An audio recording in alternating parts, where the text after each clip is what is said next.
herself shortly.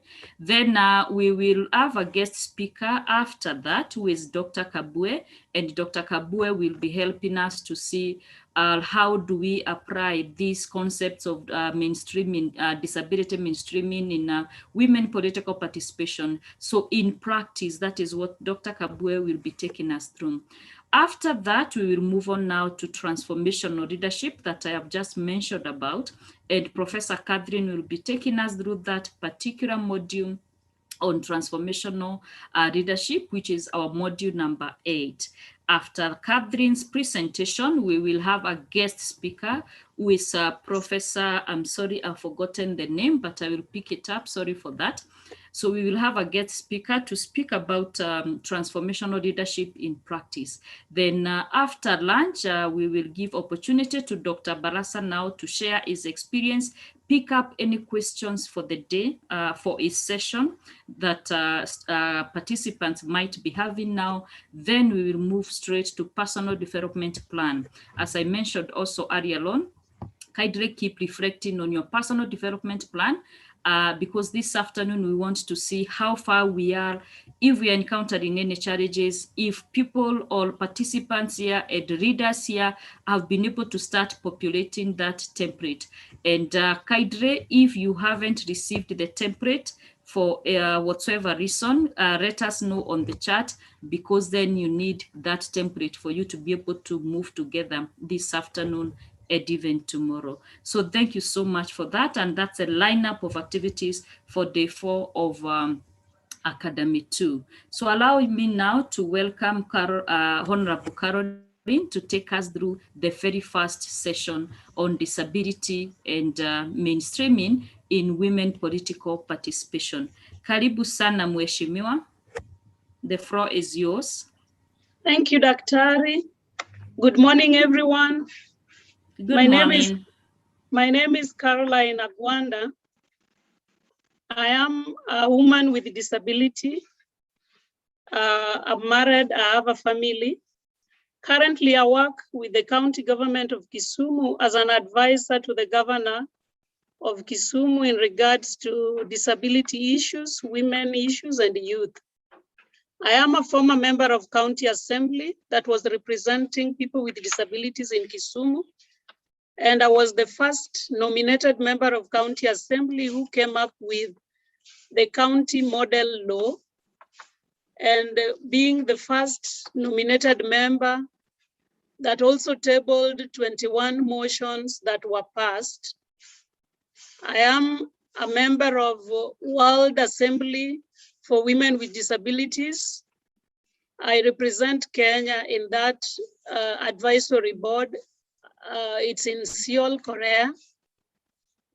I also sit as a representative of people with disabilities in the National Board for Chambers of Commerce and Industry. I also sit in several high school boards. I'm the founder of Hope Women with Disability, CBO, and also Disability Professionals Forum, Kisumu, and Association of Persons with Disabilities.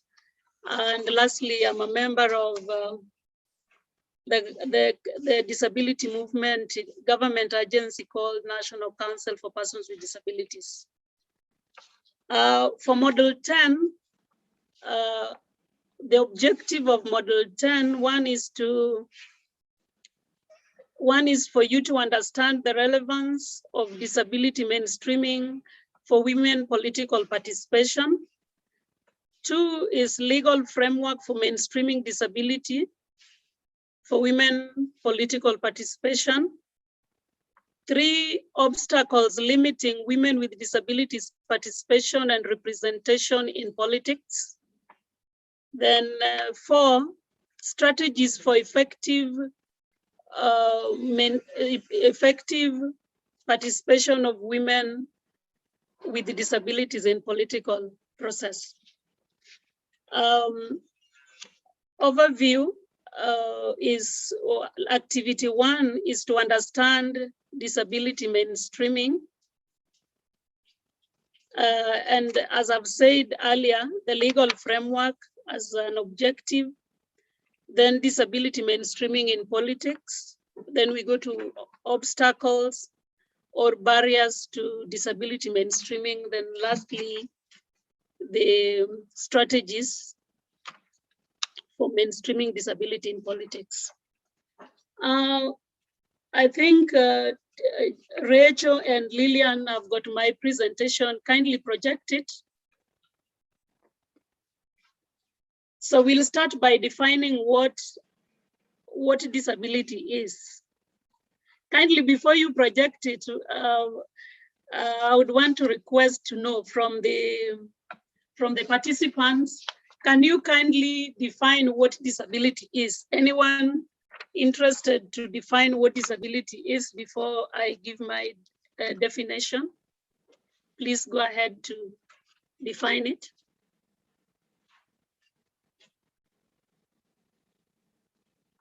Two minutes to define disability, what disability is.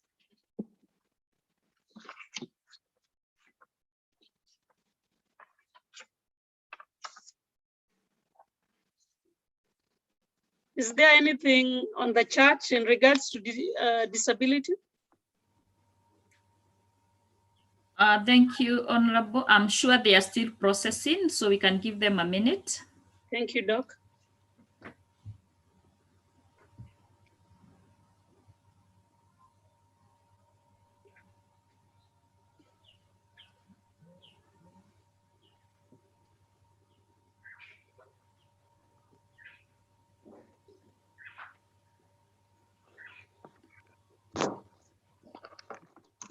I can read what's coming. Orif says that disability refers to physical or mental condition that limits a person's movement, senses, or activities.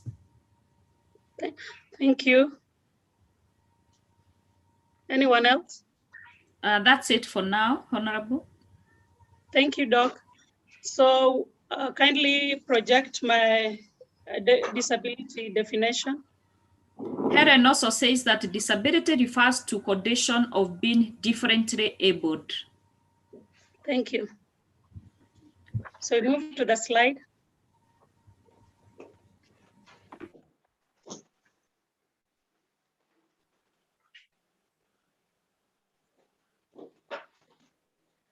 So disability, we look at the United Nations Convention on Rights of Persons with Disabilities, Article 1, which defines disability as those who have long-term physical, mental, intellectual, and sensory impairments, which in interaction with various barriers that hinders their full and effective participation in society on equal basis with others. That is according to Article 1 of the UN Convention. And remember, we have the UN Convention expert with us, Dr. Kabwe, who sits to represent Kenya. He will give us more information in regards to this. But in our first slide, this is the definition of disability as per the United Nations Convention on Rights of Persons with Disability. Article 1 defines what disability is. If you look at this definition of,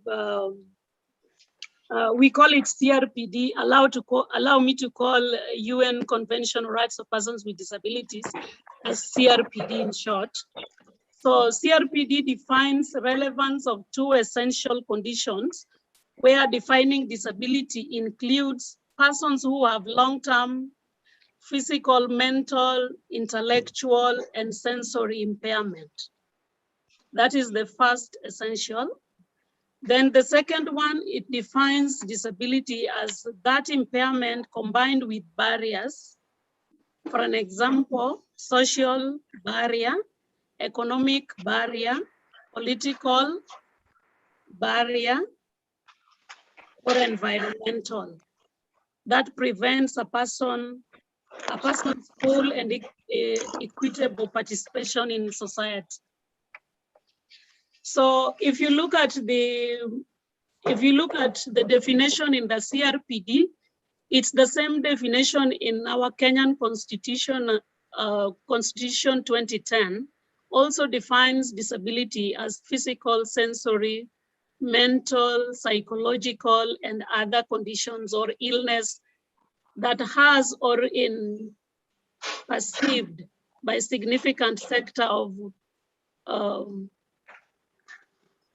by significant sectors.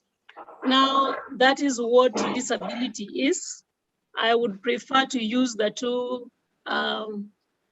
two legal frameworks to define what disability is. I know disability is also defined in the African Union, African Protocol on People's Rights and Rights of Persons with Disabilities, as well as the East African Community Treaty. We'll move to what is called disability mainstreaming. I would prefer to define disability as means of amending or changing. Yeah. If you want to change something, it means there is something that has been existing, but there is something missing in it that needs to be included to make it complete. And in regards to that, that brings us to, I would say, if you look at SDGs, it says leave no one behind. So if we do mainstreaming, it means we bring everyone on board. In simple terms, that is what mainstreaming is. Next slide.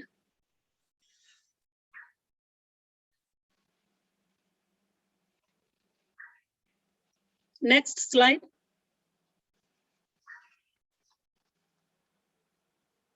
So next slide is understanding disability perspectives. Okay, hide that first. When we, through this, we have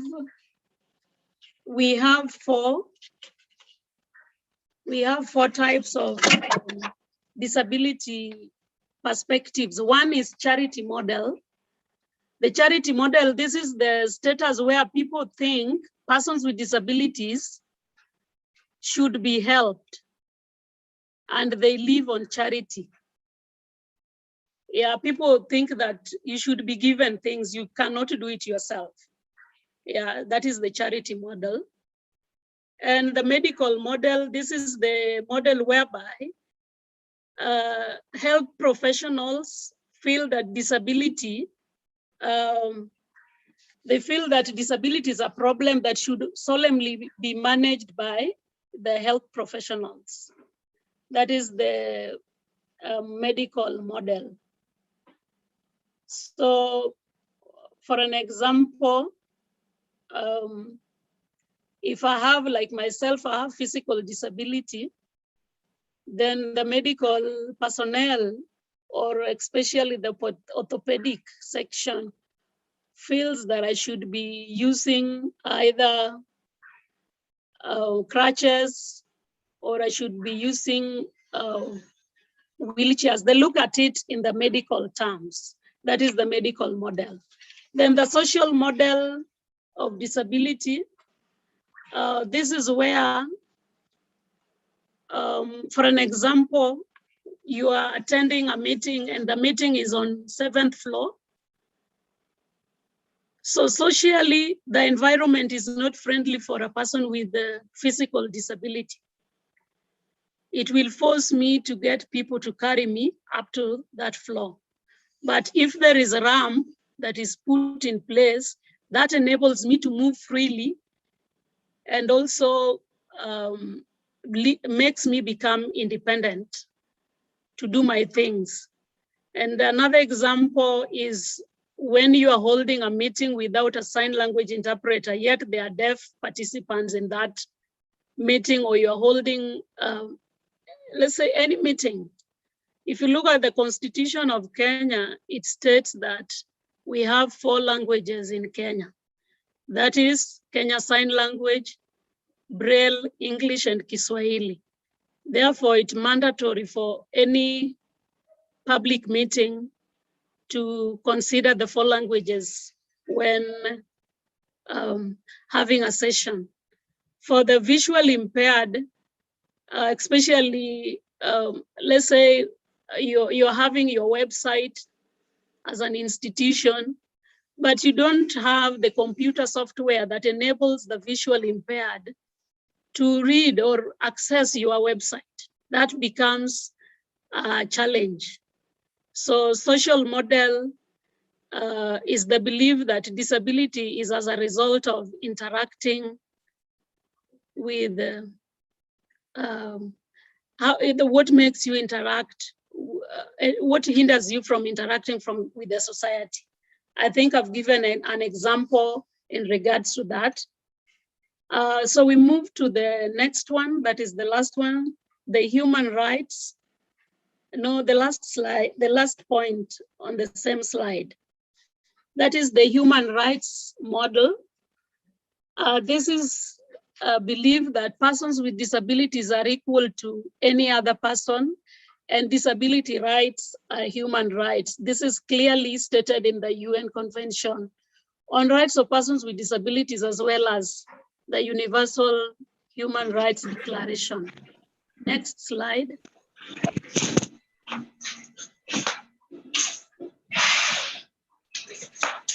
So in our next slide, we have the guiding principles in regards to mainstreaming disability. And when Dr. Valerie was presenting, she took us through the legal framework, both the international ones, and if you can remember, Universal Declaration on Human Rights was part of her presentation, and several other international legal frameworks that she presented. For this, I will specifically go to some noise. Who is that? So for me, I will look at the Universal Human Rights, Universal Declaration on Human Rights, 1948. I will go specifically to Article 15, 16, and 21. Those ones talks about inclusion of women with disabilities. And I will come to the next one is International Covenant on Civil and Political Rights. That is 1976. You look at that, it talks of inclusion.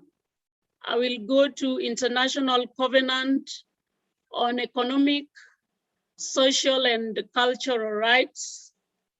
That is 1976.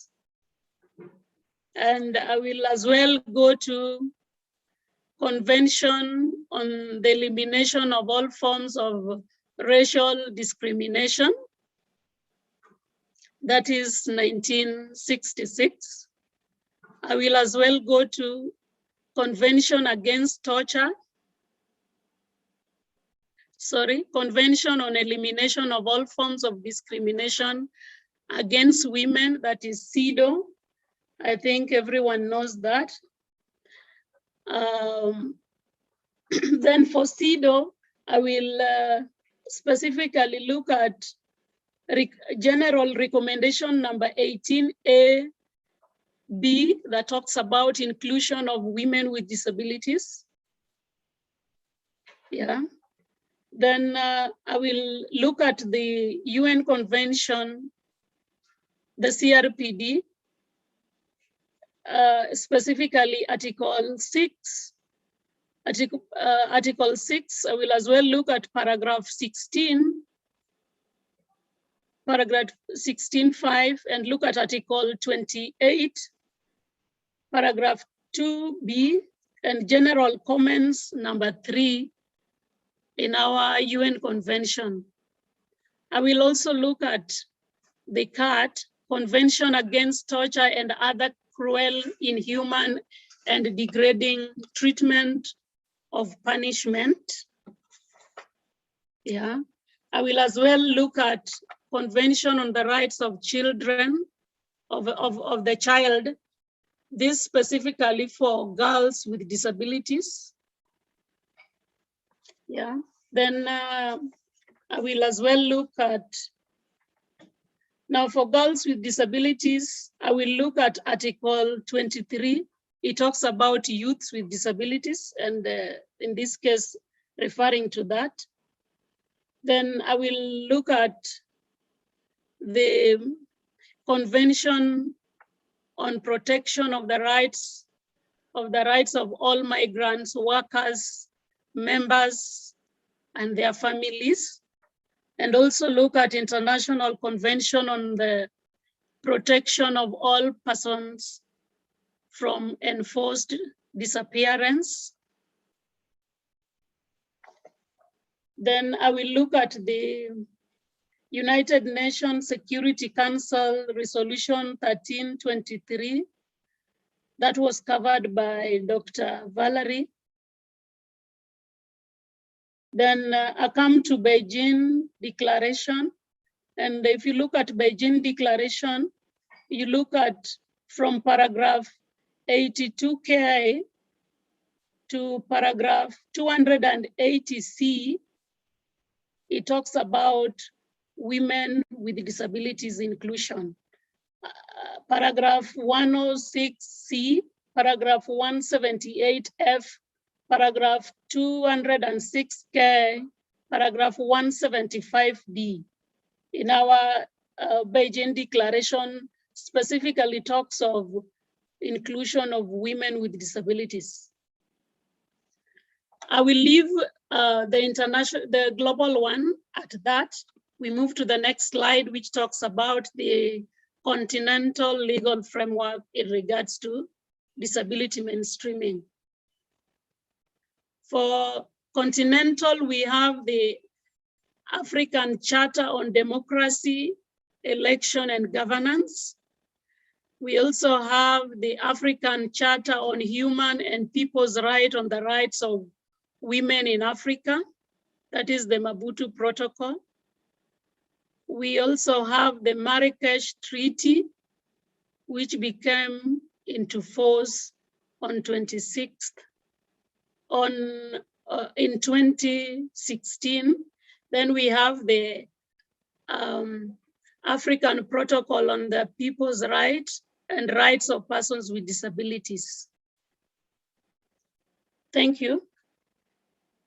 And for the African Charter on Human and People's Rights and the Rights of Persons with Disability, I look at Article 27 specifically on women with disabilities.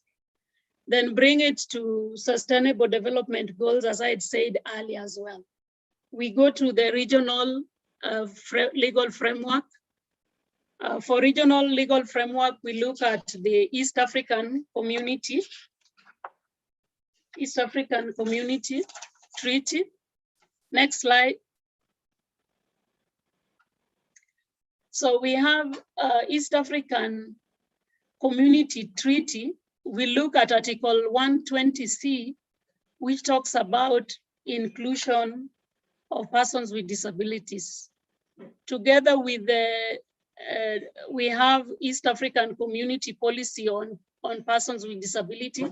That's another legal framework that binds the East African community countries. Then there was East African Community Persons with Disabilities Bill 2015, which was tabled by a visually impairment honorable member who was in the assembly by then. Next slide. So we have 6 countries in East Africa, and in East Africa, we will look at the countries that have passed a disability law that supports inclusion. Now, in this case, we start with our country, that is Kenya.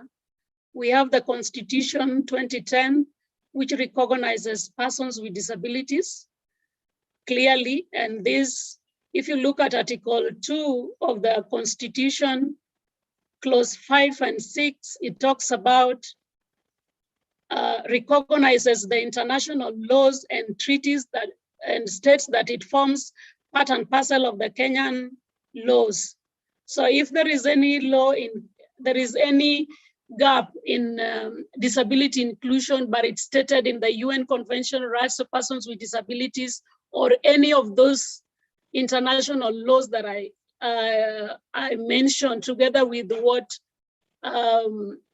Dr. Valerie mentioned, then you come to Article 2 of the Constitution, Clause 5 and 6, and have it as part of Kenyan law. You can quote it, and it will be implemented based on that article.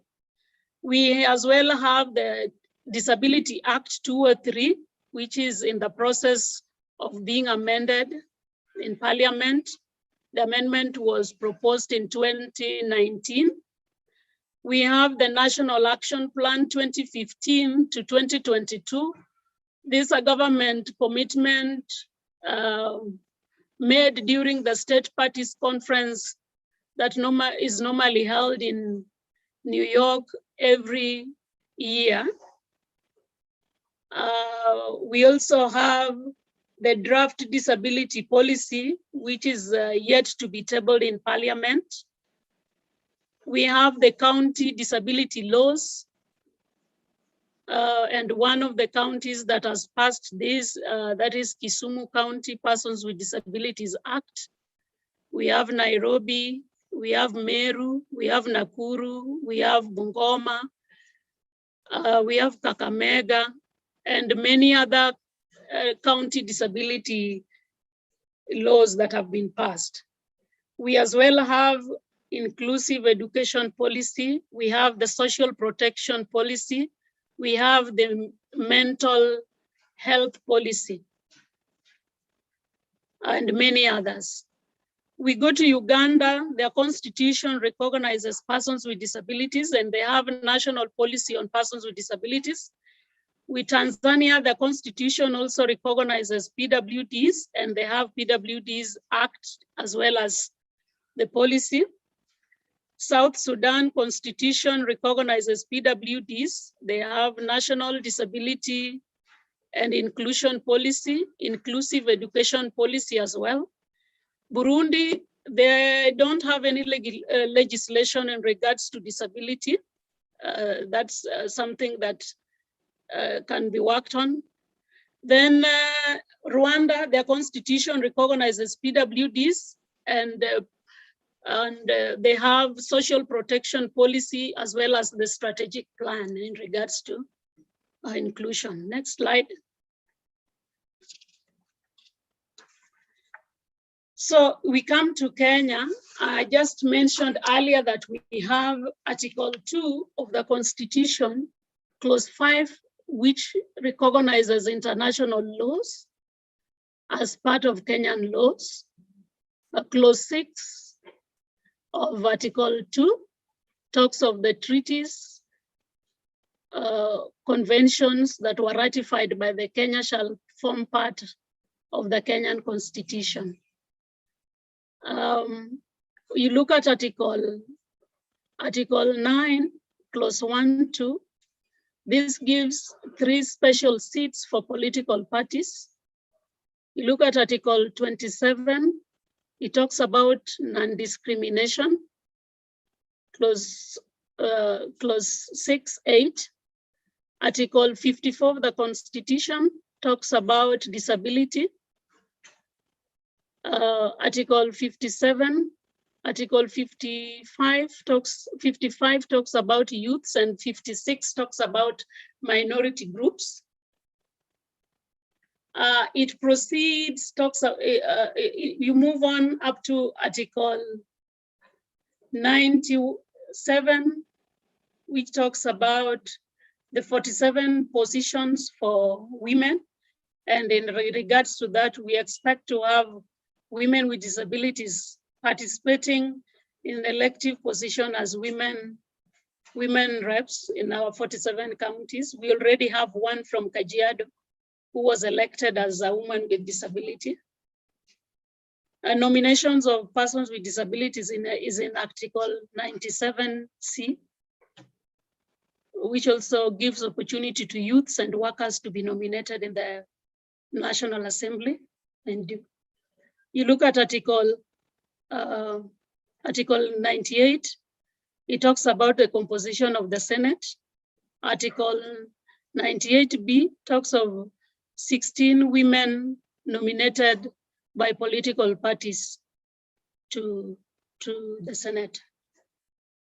And Article 177 talks about the constitution of constituting county assembly. And you know very well in Kenya, it's only the county assemblies that has partly implemented the 2/3 and even inclusion of persons with disabilities, even though there are counties that did not nominate persons with disabilities. Instead, they nominated those without disabilities to represent PWDs. But now they were forgetting the slogan that says nothing for persons with disabilities without them. Next slide.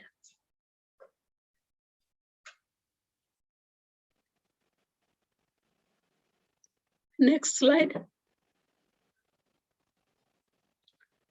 Okay, we've gone through the legal framework from the global, continental, regional, and national. We now look at the disability data. So disability data, you look at World Health Organization, it states that 15% of the world populations are PWDs. And 8% of PWDs, they live in developing countries.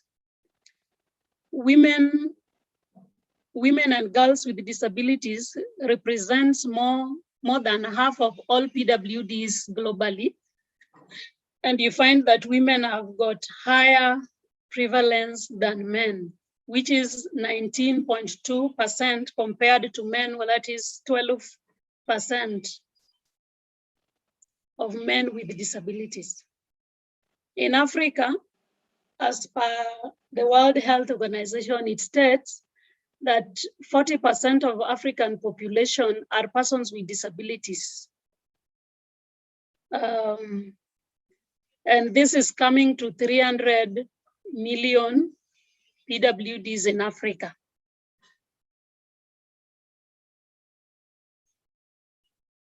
Majority of persons with disabilities in Africa are excluded from school and opportunities to work. This makes them live the poorest life. So that's a big challenge. And you also look at the African population, 70 to 80% of persons with disabilities are of working class age, and they are also unemployed. PWDs in East Africa, according to East African Community, are estimated to be 18 million. If you look at their data, persons with disabilities in East Africa are 18 million. Next slide. We come to Kenya. If you look at the census, Kenya Population and Housing, Volume 4, Distribution of Population and Socio-Economic Characteristic, you find that persons with disabilities are 2.2% of the Kenyan population. That is 47.7 M. And in this case, men with disabilities in Kenya, as per Volume 4, states that men are 394, 330, while women with disabilities are 523, 883, this totaling to 918,270 as per the previous census, that is volume 4. Next slide. Electoral process. Electoral process, it's your right as a person with disability based on the legal frameworks that has been put in place to participate in politics. And you look at the Constitution, Article 41B, C, and D. The electoral system needs to comply to ensure that not more than 2/3 gender rule is in elective public bodies and also representation of persons with disabilities. Elections of 2012 and amended in 2017. There is also Independent Electoral and Boundaries Act. Sorry.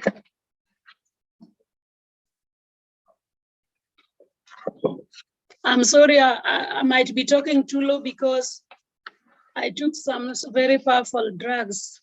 So that might make my voice a bit low. So on electoral process, I think this one had been covered before. And in that slide, it just gives you some electoral legal framework that allows you to participate in addition to what had been presented earlier. Next slide.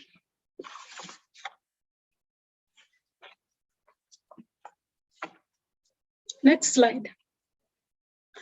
So for the next slide, we have, before we go to this slide, hide that.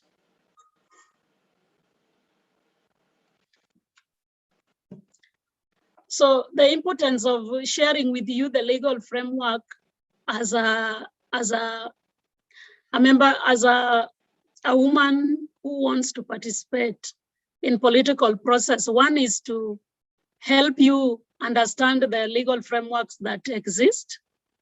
Two, it will help you do your role as a member of parliament, either Senate, National Assembly, or MCA, because you have 3 roles, that is legislation, representation, and oversight.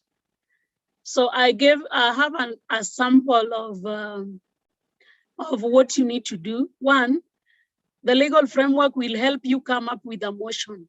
In parliament, you raise a motion. After raising motion, that motion can now be, a recommendation can be done with the parliament's resolution to have it as a, come up with a bill in regards to that motion. For an example, let's say I want to talk about persons with disabilities. So my motion is inclusion of persons with disabilities, especially implementation of Article 54, Clause 2, that is talking about employment, appointive and elective positions for persons with disabilities. So I will start my motion like, thank you, Mr. Speaker, for the opportunity. My motion is about employment of persons with disabilities, 5% as per the Constitution. Aware that the United Nations Convention on Rights of Persons with Disabilities, Article 1, defines what disability is and terms. Looking at, further aware that Sustainable Development Goals state that leave no one behind. Further aware that Continental Legal Framework, African Protocol on Rights of People and Persons with Disabilities, Article 27, talks about women with disabilities and blah, blah. And it is now my humble prayer, Mr. Speaker or Madam Speaker, that we refer to Article 54 of the Constitution, Clause 2, which states that elective and appointive positions needs to be inclusive, and looking at the Constitution, Article 232, which talks of inclusion of marginalized in the public service. It is therefore my humble prayer, Mr. Speaker, that persons with disabilities be employed and be included in the public service as per the above legal framework. I therefore request the August House to adopt my motion and request Honorable Grace to second my motion. That is what a motion is. And now she will second your motion. And now do what? The Speaker will open it for debate in the Parliament. People will debate and they will make recommendations. Then now a mover will be called to reply. The mover is yourself, the person who moved the motion. So you will be called to reply. As people will be contributing in the Parliament, you'll be taking notes of what people are saying. Is it in line with the motion? If it is, then you make their recommendations. Then when you are replying, that will be your reply. And thank the August House for adopting your motion. And the Speaker will refer that motion to a particular committee in the Parliament to liaise with the relevant department in the public service to ensure that 5% is implemented. Then they will report back to the House. Or a recommendation can be made that the House, the committee liaise with the relevant department or ministry to come up with a county disability bill or amend the county regulation or national regulation in regards to public service to look at that 5%. It's as simple as that. Though the legal frameworks will help you come up with the motions, so you need to take them serious. The ones that were taken earlier in Model 2, you need to take them early and know them at your fingertips. Very important for you as a leader. Then the second thing that you will need to do, you need to know the budget of the county or on the National Assembly. For an example, if you are a member of a particular area and people with disability in that particular area are not getting services, you look at the national budget for persons with disabilities and ask the Ministry of Labor and Social Protection.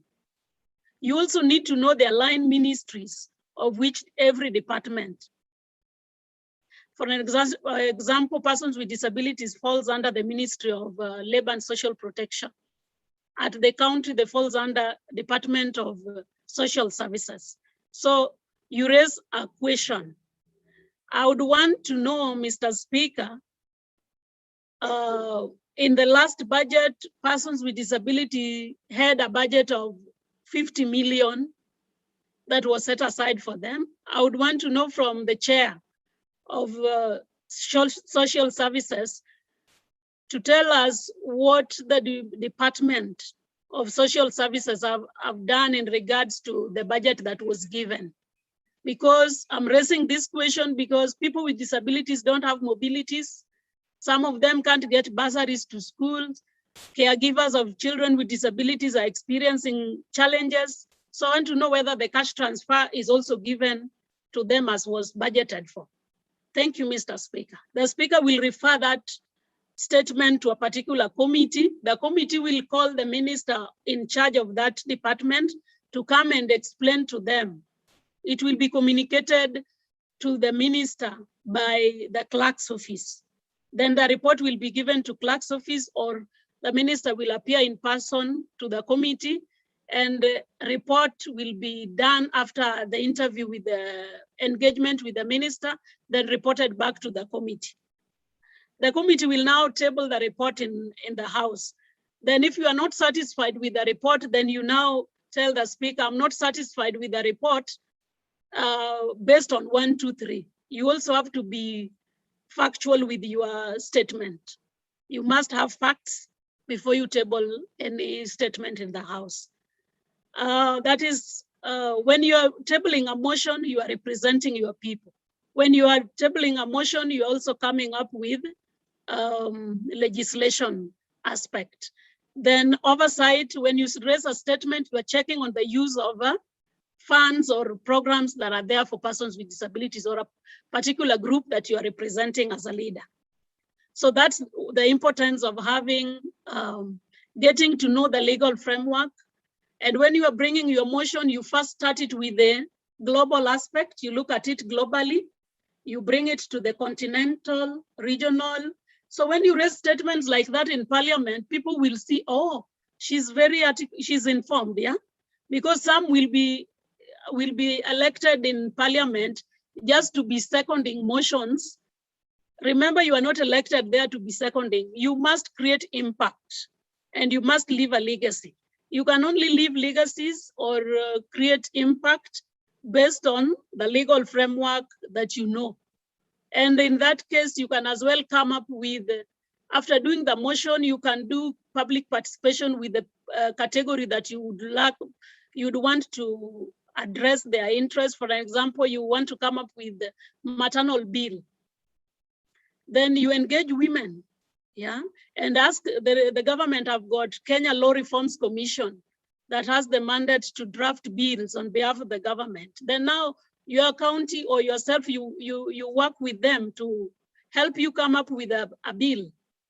They already have some model bills that you can change them to fit the environment of your area. That's it.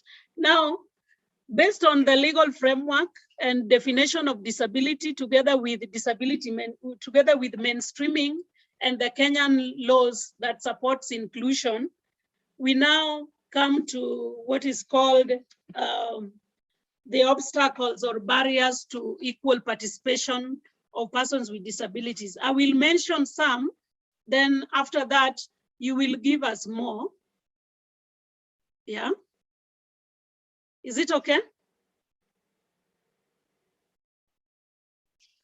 So we move to the next slide.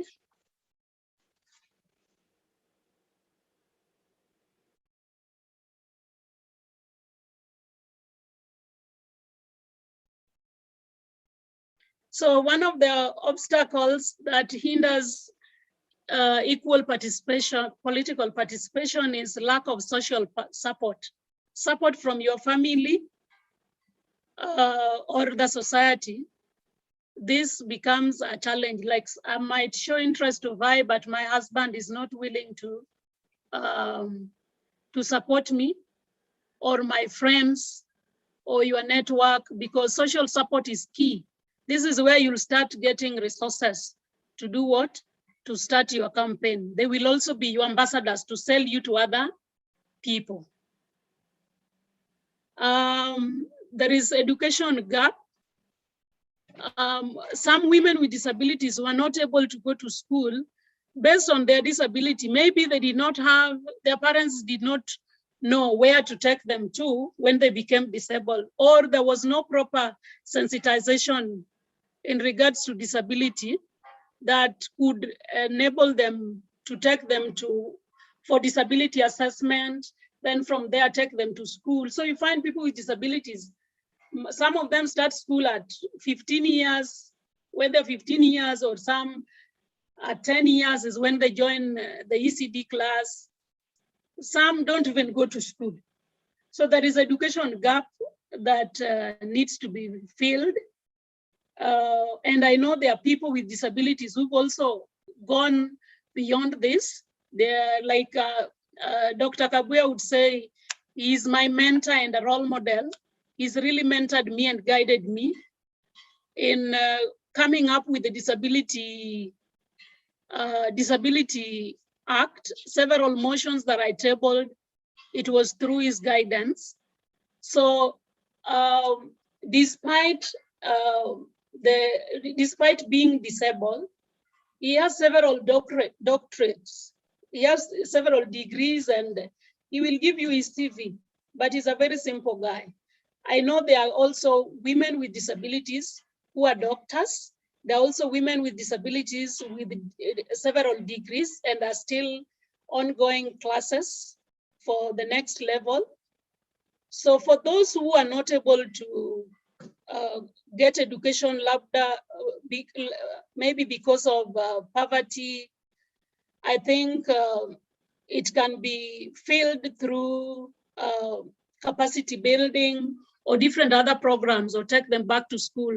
You can as well do like have adult education and different others, at least for you as a woman with disability to have some knowledge, because when you go to parliament, you will be speaking English or Kiswahili, but you cannot speak, you cannot do this if you are not taken, you've not gone to school. Then the next gap is restrictive legal framework.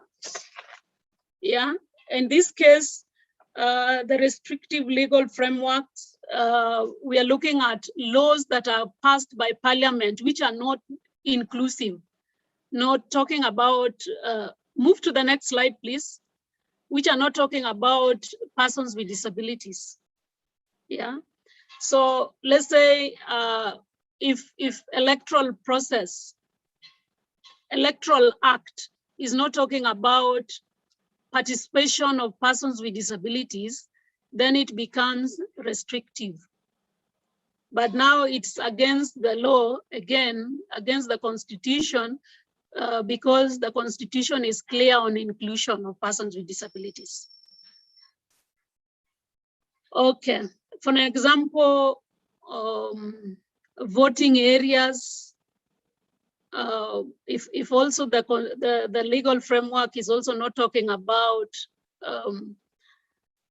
having an environment to enable you participate as a person with disability. Inaccessible physical environment areas, I think this is under social. When you're having your meetings, political meetings, or your political office is on 10th floor or 7th floor, but you're a person with disability, you want to register, they don't have the digital registration, it forces you to go upstairs. You can't do that. That's a barrier for you. So they need to make sure their offices are accessible, where they hold party meetings are accessible to everyone. They ensure that there are sign language interpreters for deaf party members who are participating, and they must ensure that they also employ sign language interpreters for any deaf guy who comes to the party to do what? To access information. For those, their website have to be as well inclusive. They need to have the computer software to enable the visually impaired access it. That is under inaccessible communication method. Yeah, that needs to be looked at, and especially when they are carrying out the civic education, they need to look at the interest of the VI and the deaf, and also looking at the accessibility for those with physical disability. And we might also find those with mental disability who also are supporters. Then when you do this, you know, when you are looking at having people to participate, you include everyone because you're looking at people with votes. Dr. Terry, am I out of time? No, thank you, Mheshimiwa. I'm certainly sure you are just about to finish, so please take your time in the next few minutes. Thank you, Doc. Then low income and unemployment. So as person with disability or any leader, you need to be economically empowered. For an example, as we speak today, you need to be having some income generating programs. Even if you are employed, you need to be running some business that gives you money, getting some tenders so that you keep money for your campaigns.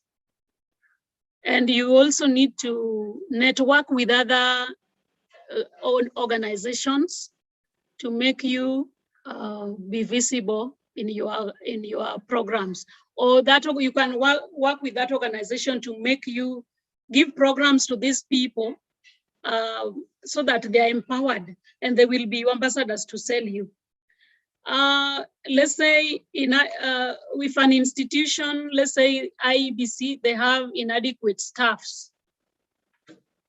that it becomes a challenge. So in this case, we are looking at those who understand disability, and in parliament, they should be having a particular committee, or the institution should be having a disability desk that advises or runs the disability issues or reminds them on what needs to be done.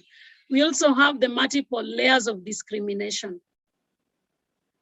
In this case, one, you as a person with disability, having the social, the charity model, it makes you become, you have a syndrome of dependency. So you don't accept yourself, your family don't accept you, society, and even the political party, they don't look at you as person who can vie. So it becomes multiple challenge for you. Next slide.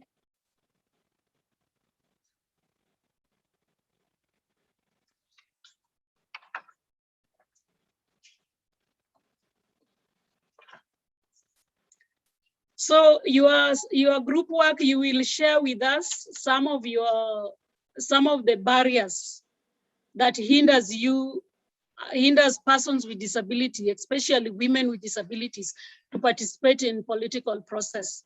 That is your assignment. You will do that, then you will report back.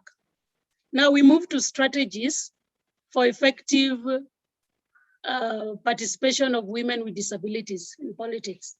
One is implementation of existing laws and policies. We have several laws and policies that needs to be implemented so that women with disability are involved.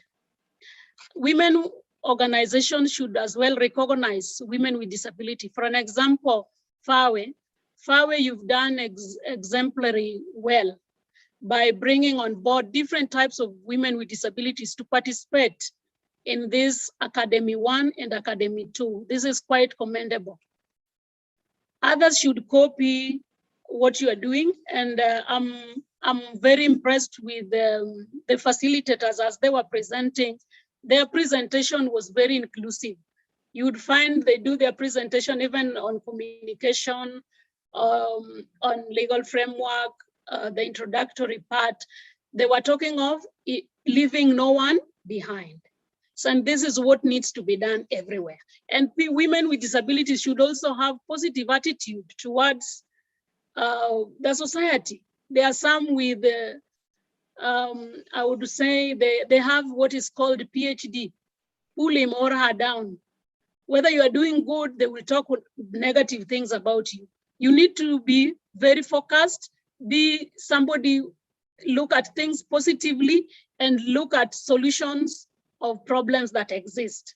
That makes you become a good leader. Women with disabilities needs to, for those who are not, who did not get education, there is still time. They need to get educated and also get employed. Political parties needs to enroll more women with disabilities in their political parties and create their political wing. Election management authorities needs to encourage and employ women with disabilities. They need to have them do capacity building for the authorities to understand what disability is all about. Promote service and voter education and awareness creation and opportunities that are there for persons with disabilities. The next assignment, you'll also share with us the strategies, some of the strategies that have not been mentioned here that enables women with disabilities to participate in politics. So we have 4 questions. One is you will tell us, you will look at the legal framework that we have. Tell us if there is any woman with disability that has come up with any law in the previous assembly or the current one, both National Senate and county assemblies that you know. 2, you'll also tell us whether the legal frameworks that exist that you've been taught from Module 2 and others that you've learned, how are you going to use them? Can you draft a simple motion Yeah. You choose any article, look at the challenge people face in your area, then come up with, look at the article, which section talks about it. Then draft a simple motion. Then you will present that for us. Third, you look at the barriers that hinders women with disabilities participation in politics. Then lastly, the strategies for effective participation of women with disabilities. Thank you, everyone, and God bless you. Thank you, Doc. Thank you, thank you. Thank you so much, Honorable Caroline. I think we can just show up the videos now. I also want to see the faces behind the people we are speaking with. Kindly, let's have our videos on. We want to appreciate Mheshimiwa sana, and also appreciate our first presenter, who was Dr. Balaza. Tuwapatieni maua sasa. Please receive our heartfelt congratulations and warm appreciations. Thank you so much, ladies and gentlemen. Thank you so much, Honorable Caroline. I don't think there would have been anyone else to do it better than you have done. You have given us a very good context on how to, work on the issues of disability mainstreaming, and not just in political empowerment or leadership, but in every aspect of development. For me, what was most striking is, of course, the slide that was talking about the perspectives. And being the trainer that I am, I picked the social perspective. And there's something that was really interesting because it caught my attention. And Professor Ndungo will definitely start to this because I trained with her elsewhere several times. And we have always ignored this bit, but I believe from now onwards, we will be very inclusive in everything that we do. That when a deaf person is not able to attend your meetings or your trainings, it doesn't mean that they are not able to do that. You are the problem. I honestly loved that. That one touched to the core of my spirit, that then I am the problem, not the person, because I'm the one who is not providing a favorable environment and all the equipments and support that is required. So in this case, then I know as I plan, as I organize all these meetings and trainings, if I don't become inclusive, the other person who is abled differently is not the problem, but I am the problem. Thank you so much, Mheshimiwa. Of course, you have also talked a lot about other issues, bringing us to speed on the provisions of the legal frameworks and all that, and tying that, of course, again to Module 2, where we were talking about the international, the regional, and the local context in terms of the legal framework. You have narrowed it so well on the context of disability mainstreaming. The strategies, yes, that was also a take-home, because at the end of the day, then we are saying it is our responsibility. It is our responsibility to be as inclusive as possible. And thank you to the FAWE team for the inclusivity that you have shown us throughout Academy 1 and Academy 2. We are so happy and so honored to be here. So thank you so much, Mheshimiwa, for that. And we wish you the very best. And thank you so much again for taking your time to share with us this very important session. Asante sana. Now, ladies and gentlemen, we did mention that we have Dr. Kabwe with us, who will be speaking to us on practice now. What exactly happens on the ground? Unajua Kenya tunasema siku hizi vitu kwa ground ni tofauti. So we may have learned all these things, the legal frameworks in Module 2, what Honorable Caroline has taken us through, but on reality, how are we performing? How are we applying? How are we practicing? How inclusive are we? And that's why we have our guest speaker who is with us then for the next session to just share his experience on what's happening on the ground. And of course, we want to believe that it will be able also to help us see where the theory meets the practice, because as leaders, we really want to see application of the knowledge and the skills that we acquire here and in any other platform. So allow me now, ladies and gentlemen, to request Rachel of FAWE, who is our host, to bring us to speed and, of course, usher in Dr. Kabwe to the platform to take us through his experience sharing. Thank you. And Rachel, karibu sana.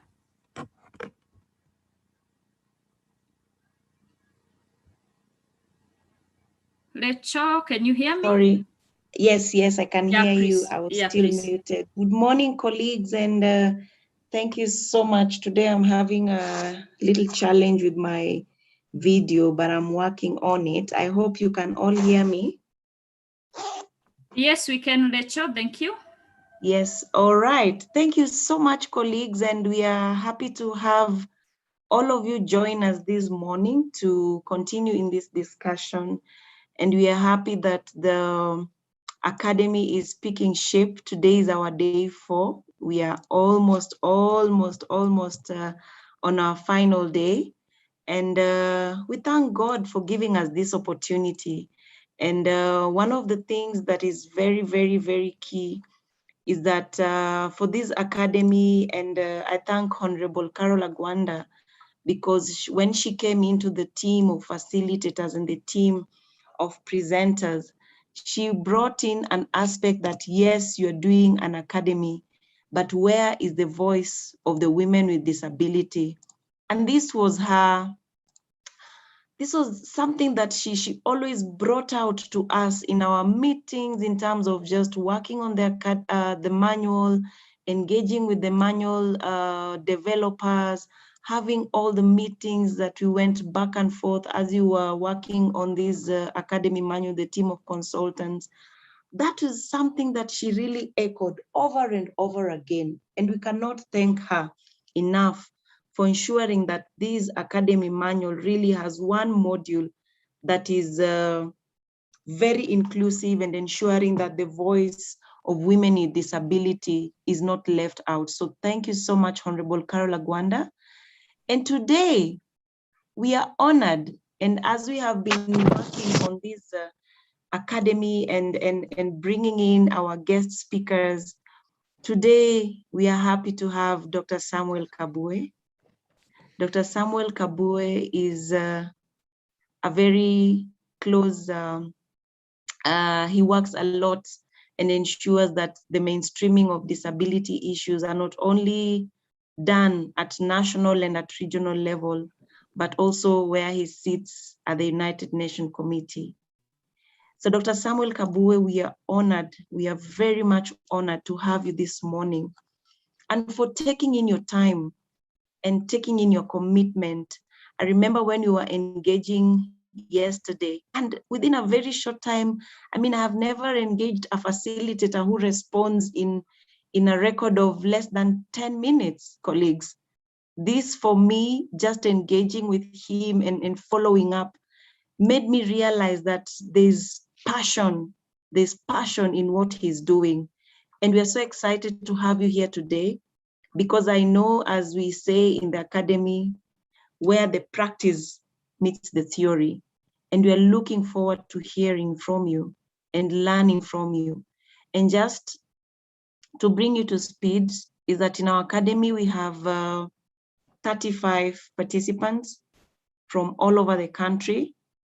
And out of these participants for Academy 2, we have the hearing impaired participants. And so we have sign language interpreters who are part of our facilitators and supporting us in this. And out of this cohort, which is Academy 2, we have over 90% of women between 18 and 35. So we are so excited that you're speaking to young women.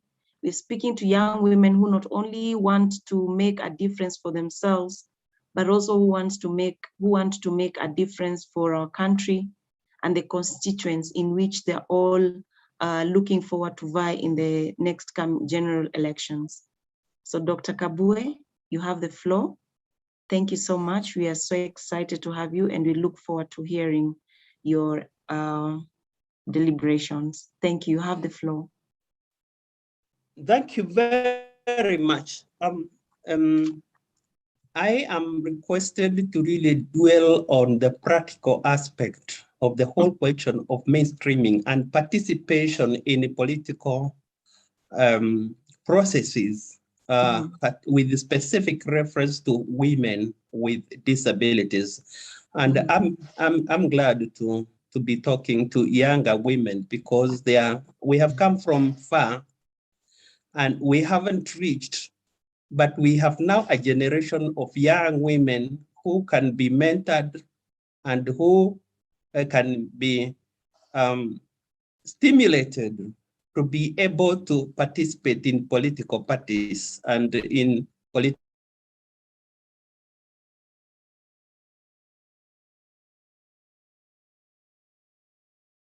talked about charity model. And in the earlier days, education for people with disabilities in this country was founded from a medical model approach and from a charity model approach. All the schools that were there before the 60s and actually up to 75 were largely established either by faith organizations, the churches. We talk of the Salvation Army, the Methodist Church, the Presbyterian Church, the Catholic Church. These are the people who founded the first schools for the blind, for the physically disabled, for other disabilities, even for the deaf. And they ran these institutions as charities. And you found that even after children or people had finished schools in those schools, they were still considered to be those who need to be helped, and so were hardly included in the society. Mainstreaming, the term mainstreaming, has to do with ensuring consideration, and I'm now here talking about mainstreaming or persons with disability, ensuring consideration of persons with disabilities from planning, from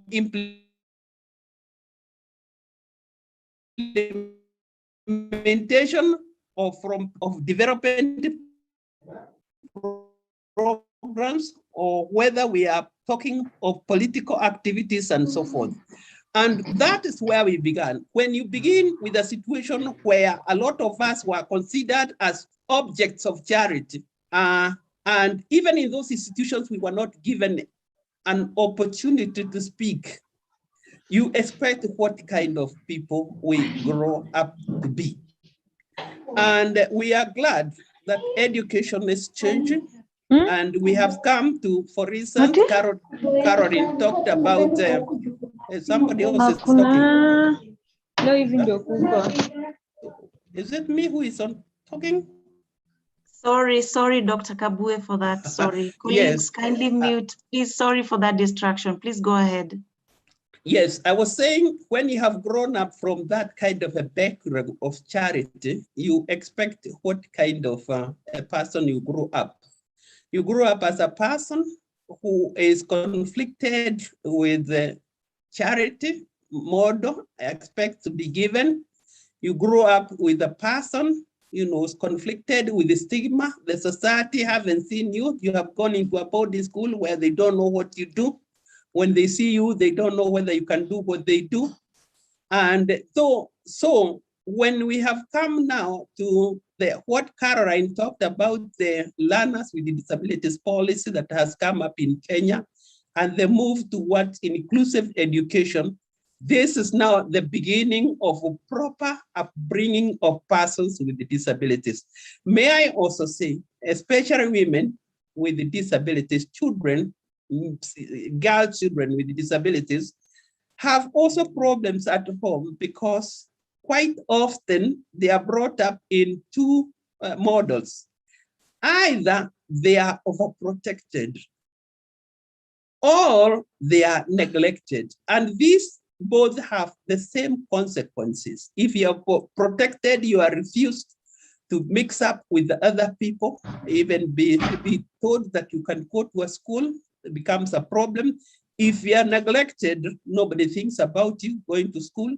And so the consequences is somebody who grows up inexposed without adequate education, and therefore will never reach that optimal level of even thinking that she or he can be a leader. Those are some of the problems that we find ourselves in. So I have talked about upbringing. There is also the question of education, and I've said now we have moved into inclusive education. We are moving very slowly. The special schools still take a very big prominence in this country.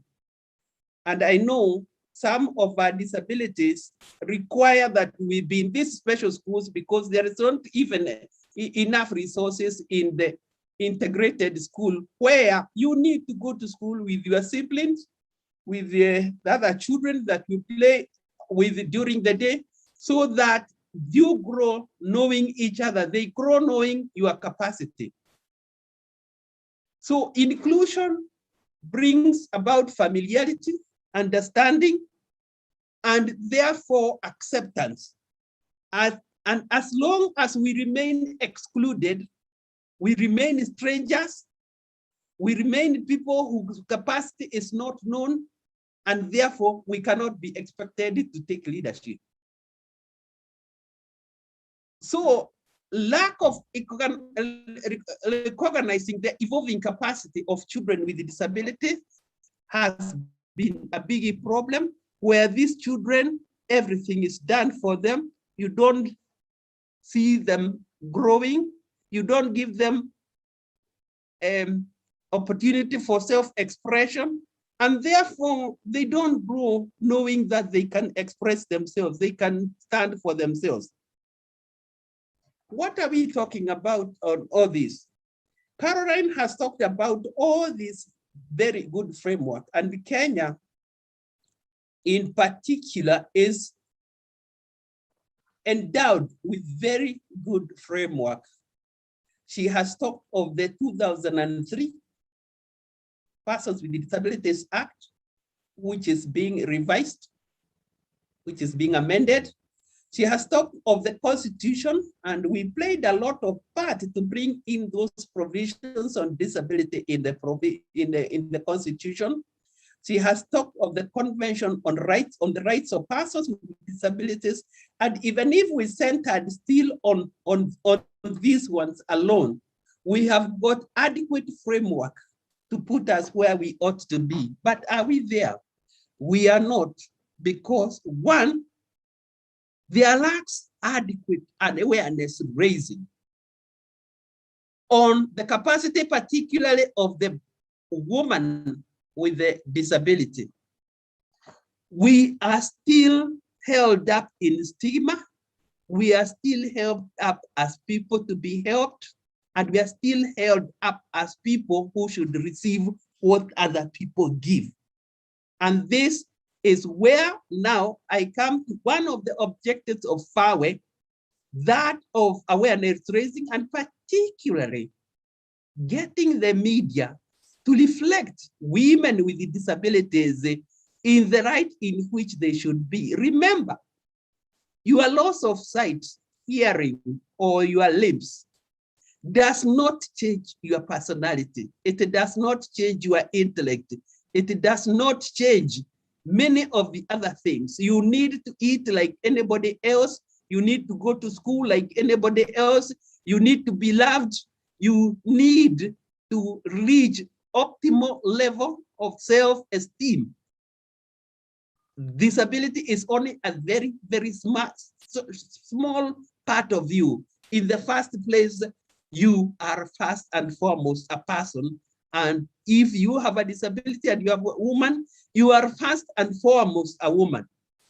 But have women with disabilities being embraced by the mainstream women organizations? That is one of the levels to begin if we are going to get the people, women with disabilities into leadership program. Today, we have a very separatist approach, particularly here, because our mainstream women organizations see women with disabilities as people with disabilities, but not first and foremost as women. I'll give you an example. When the CRCK was being formulated, that's way back in 2001, it was proposed that so many women were going to be in the commission. The CLCK is Commission on the Review of the Kenya Constitution. People with disabilities fought so hard that at least one person or two people be in the commission. And when one woman with disabilities was appointed and was counted among the 6, 7 who were supposed to be women with disabilities, women from mainstream organizations had a huge cry saying that our position has been taken by a person with a disability. They didn't see her as a woman. And this is what we are saying. Are the women with the disabilities being embraced in the mainstream organizations? In Tanzania, Tanzania is a very good example that we need to follow. The Chama cha Mapinduzi, CCM, has this policy of the women wing electing their own women to go to parliament over and above the constituency members that are elected. And Chama cha Mapinduzi set aside two seats to be for women with disabilities. And they set very good precedents because even other big parties now in Tanzania are doing that. The process is here. The process is that organizations of women and of persons with disabilities from the grassroots nominate their own candidates. They do their own elections from the district level, from the province level, and all the way to the national level. And so those women become members of parliament who are practically elected, not just nominated. And we find this as a very good process. We find the women wing of Chama cha Mapinduzi to be quite ahead of us, because here in Kenya, we have a problem because, yes, the constitution provided for nomination of persons with disability, but this was purely given to be the responsibility of the party. And parties have often picked on anybody, a relative or a person with disabilities that are known. It's only now that we see in parliament, we have credible people with disabilities representing us. We have had problems in counties where some people, as Caroline here was saying, were nominated, but they sat there in the county assembly for 5 years, said nothing except supporting other people and that kind of thing. So we need to know that even in where mainstream women organizations, it's not any woman who comes to be the leader of the women organization. We have women who have the passion that, and that this is the same, that even among people with a disability, it's not everybody who can be pushed into politics. We need those requisite criteria of being unable to understand the problems of people with disabilities, the criteria of being able to mix up with the people with disabilities, possibly from very early on, so that you know their needs, their concerns. We know, and here we blame nobody, that the people we have in parliament, women we have now in parliament, they are very good at their work, but these are people who are advantageously disabled. In other words, they became disabled recently, and then their parties nominated them. Those people still have the nationalistic or constituency concept so much in mind that that's what they think more rather than the disability, because their disability has come in and they are well facilitated. They never crawled on the floor without a wheelchair to understand what people with disabilities go through. And they never participated in the movement of the disabled people to know what people with disabilities have been fighting for all these many years. That's why we have all these good provisions in law and in the Constitution. So the embracing of past women with disabilities by main women organizations and understanding that they are met on equal footing, not where they are still met with the stigma and they are being nominated is tokenism, being given something so that the law is fulfilled. We need to see how we move on that. Now, the other problem that we have is our political environment. And here, Caroline has mentioned a few things. Our political environment currently is too competitive. Too competitive. I remember a woman who was blind, who was contesting to be nominated for the primaries with the Jubilee Party in 2017. And this woman, I really admire her because she was running from place to place. You are told you go to Kenyatta, things are happening at the Kenyatta Conference Center. She gets there, she said it is at the Jubilee office headquarters. She rushes there. And then she's mocked around by other people. So our political environment is one, too competitive,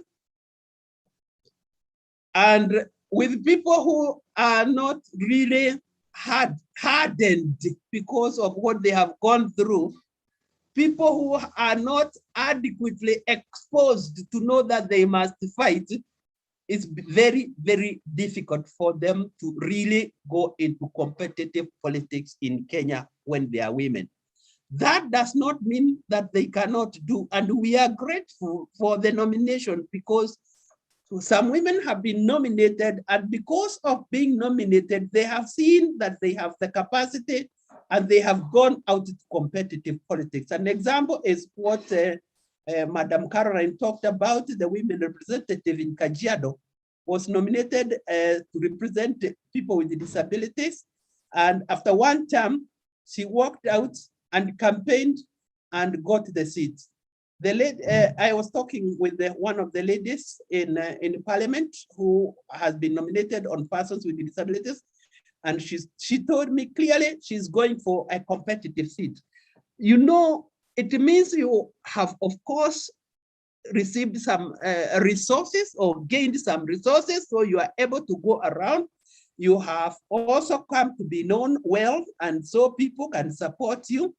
You have been in parliament and people have seen that you can do something in the parliament, so they are willing to, embrace you. These are some of the practical issues that we need to consider. So whereas we do have very good political, legislative processes and laws in place, those laws have not been fully put into practice. Caroline has already mentioned our constitution, section 54 of our constitution, section 54.2, which talks of progressive realization of 5% representation in both appointive and elective positions. We have that kind of good statement in the constitution, but this has not been put into place. So what have we done? What have we done in practical terms to enable women with disabilities to be politically instigated, to be politically trained? The United Disabled Persons of Kenya, working with Uraya, has had a program on women with disabilities, and they have been trained on some of the issues that Caroline is talking about. Of course, these trainings, sometimes they are ad hoc, are not consistent because they are paid for by donors who have limited period of funding. But the United Disabled Persons of Kenya has had a good program of even bringing our MCAs with the disabilities together to make them share in terms of how do we, participate fully in the assemblies. How do we come up with motions? How do we come up with statements? How do we come up even with bills and so forth? And this has been a very good program. We also have an organization that is represented in this meeting called Women Challenge to Challenge. These are women with disabilities who have said we are challenged, but we are going to challenge. And this organization also has been having programs together with the NDI, the National Democratic Institute, where women with disabilities are being brought together to be trained on political participation. And this has been very, very helpful because it is raising the morale of these women and is giving them courage, particularly when they share with each other as to what is happening. The whole issue of mainstreaming has to do, to begin from school life, from home life, from particularly women organizations embracing women with disabilities as part of the movement, and to see them first and foremost, not as disabled people, but to see them as women, because disability is only secondary to their lives as persons. So we need to get rid of the stigmatization of persons with disabilities. And this goes on. I have talked with the especially nominated members of parliament and nominated members of the assemblies, the county assemblies, and they say that even in parliament, they have to work very hard to be recognized, because even there, they are followed by the stigma. And especially, I understand if you are nominated, there are issues in which you are not able to participate in. You are nominated to represent a sector like disability, but when other members of parliament have a constituency development fund to administer, you have nothing. And so there's no way even the people who you represent get to know you well, because you have nothing really to offer. And quite often you go there and you get caught up with other issues that are going on there at national level, and often you forget that you represent people with the disabilities. These are some of the concerns that are practical, the things that we need to understand. Then there are the barriers that Caroline was trying to raise. We have beginning with what I talked about, the stigma. That is the biggest barrier, where you are seen as if your disability cuts across your personality. If you don't see, if you're blind like me, you hear people talk about you when you are there as if you don't also hear. If you are deaf, you find people, backbiting you and so forth. Stigmatization is a big, big problem. Then physical barriers. Physical barriers, Caroline talked about even offices of parties, offices of political giants being upstairs somewhere in offices where there are no lifts, there are no ramps, and therefore you cannot really participate, because unless he comes down, you cannot go up. There is also the communication barrier, and this has also been mentioned. Quite often, we see some of the many things that are said about political parties printed out in the newspapers. Those who cannot see cannot unless they are told by somebody, they don't know what's happening. Those who are deaf, they accept the news that are nowadays, interpreted. A lot of information that goes on TVs and radios go past the people who have communication problems, and even those who have physical movement difficulties. They cannot run around as others do. So we do have all these as barriers, but I again underscore that the biggest barrier has been failure, particularly for women with disabilities, to be embraced by the mainstream women organizations. And we pray that FAWE, as a women organization, I know you are concerned with the girl-child education. We need to specifically focus on the development of the girl-child education, particularly in terms of leadership from the early days of childhood, youth, and even at adult level. Thank you very much.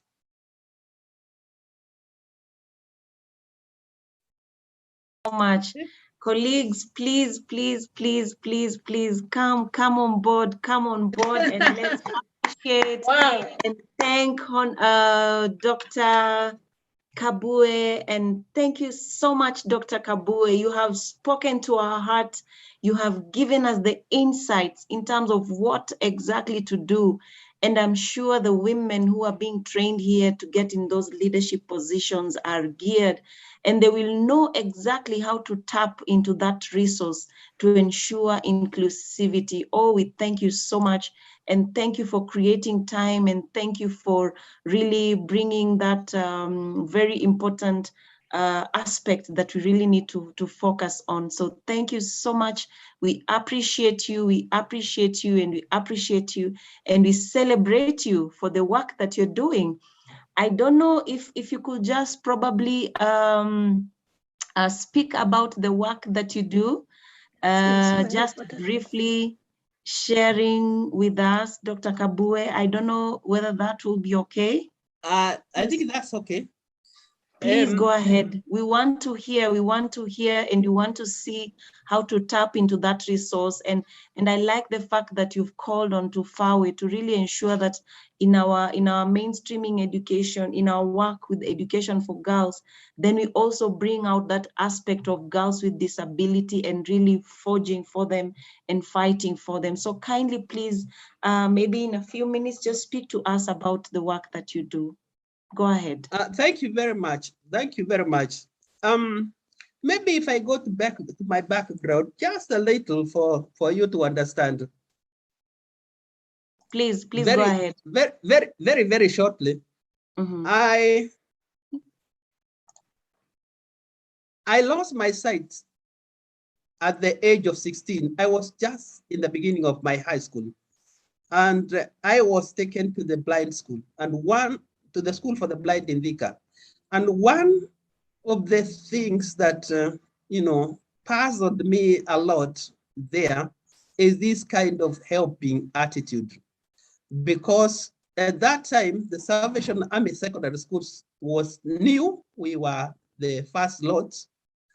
And it was the only one in the whole of East and Central Africa. And so visitors used to come from everywhere.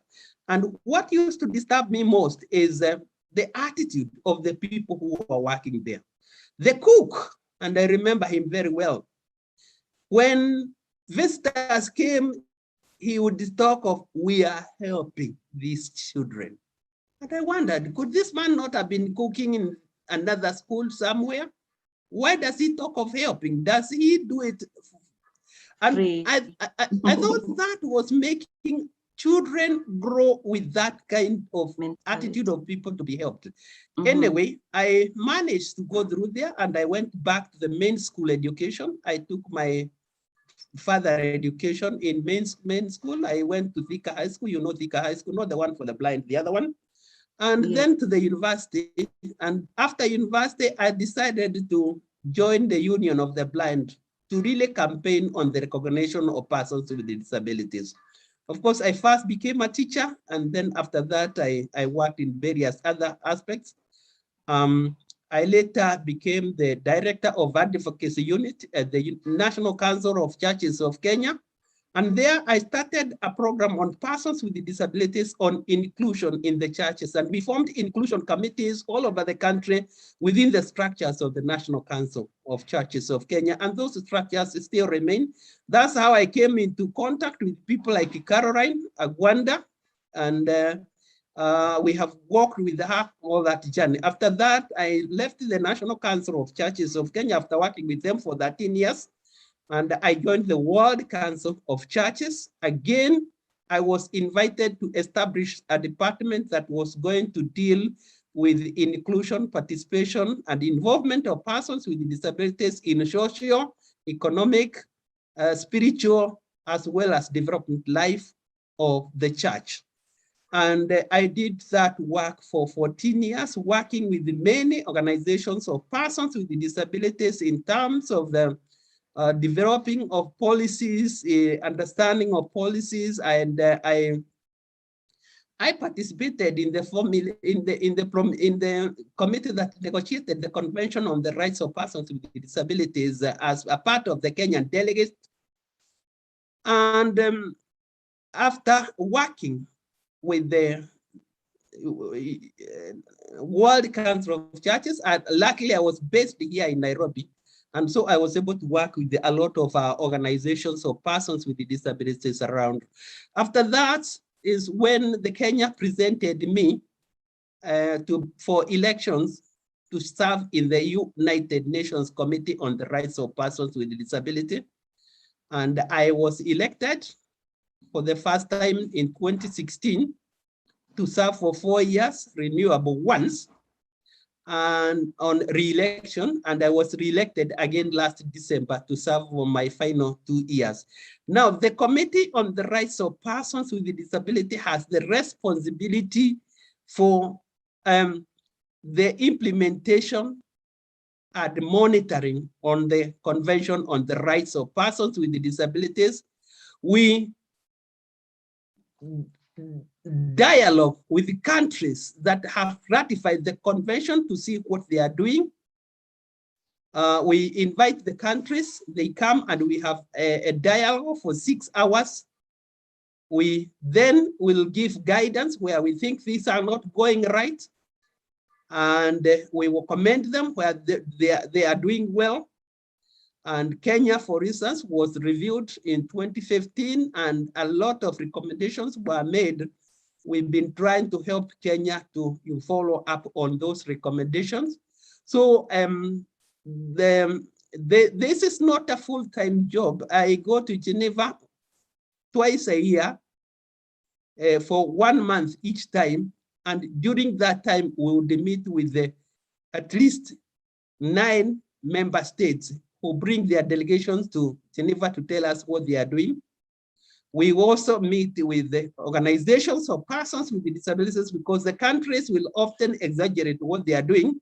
So we also need to hear it from the consumers themselves, the organizations of persons with disabilities. We help them to answer the questions that the countries are answering so that we can compare to prepare what is called the shadow report. And then we look at this report even as we look at the government reports. And this is how we give recommendations to the government as to what should be done. So that is what I'm doing. The whole question of women features very, very strongly women with disabilities because we recognize that even among people with disabilities, women with disabilities are marginalized. You can imagine they are marginalized in the society itself, among women organizations, mainstream women organization, in the organizations of persons with disabilities, they are also not as recognized. And so their capacity really needs to be built. So thank you very much. Wow, thank you so much, Dr. Kabu, and thank you so much for sharing on what you do. Colleagues, thank you so much. we're excited. We're excited, and one of the key objectives of the academy is to link the theory and the practice, and that I think has really come out in this module 10, which is mainstreaming disability. Thank you so much, Honorable Carol Agwanda, for the work that you're doing and for allowing us also to meet Dr. Kabue and for him sharing with us. Dr. Kabue, we thank you. Please, if you have some more time, you can stay on during our academy today.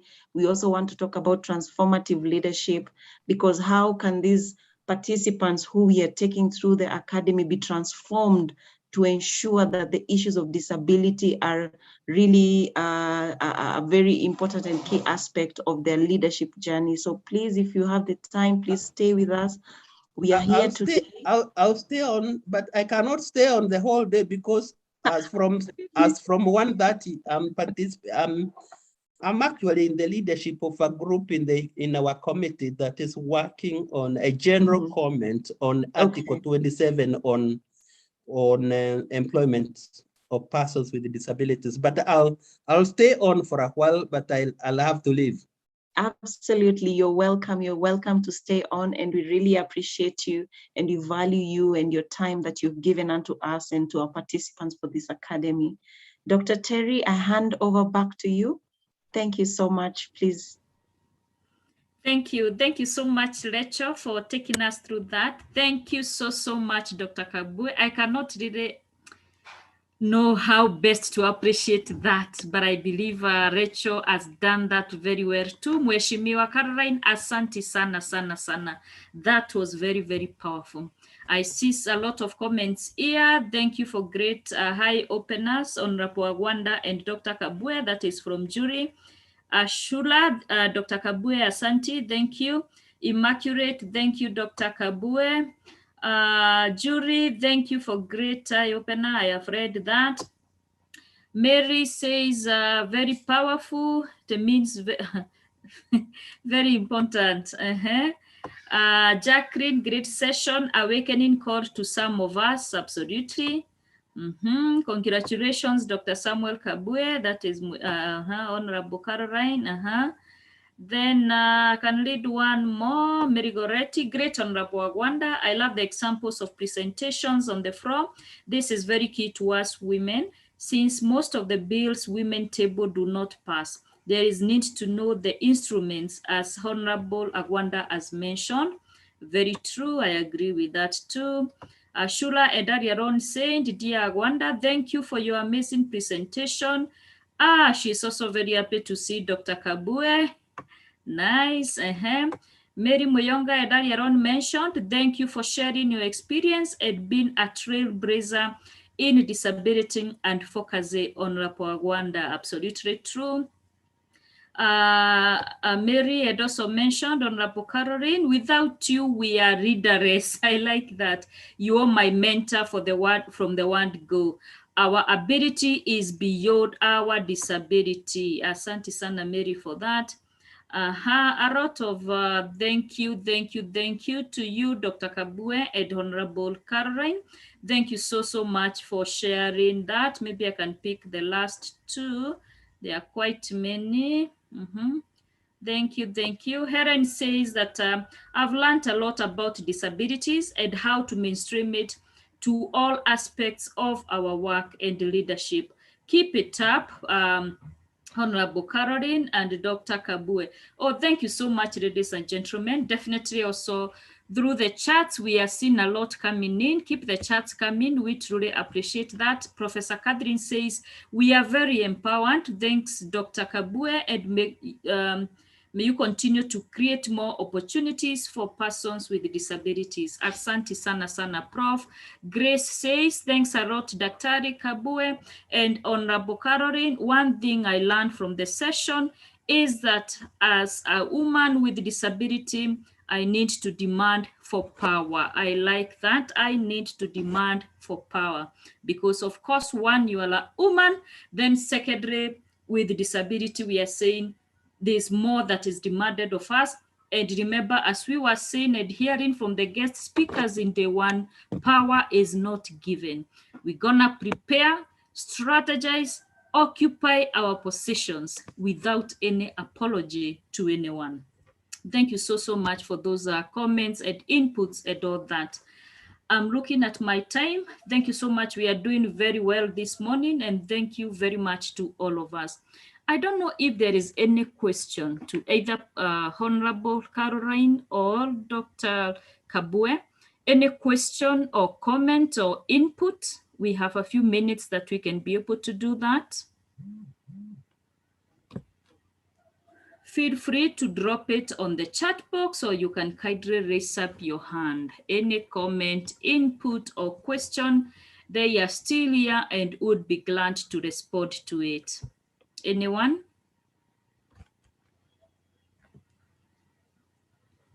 I'm giving a minute or so to just pick up a question or a comment or even a clarification that you might require from both presenters this morning.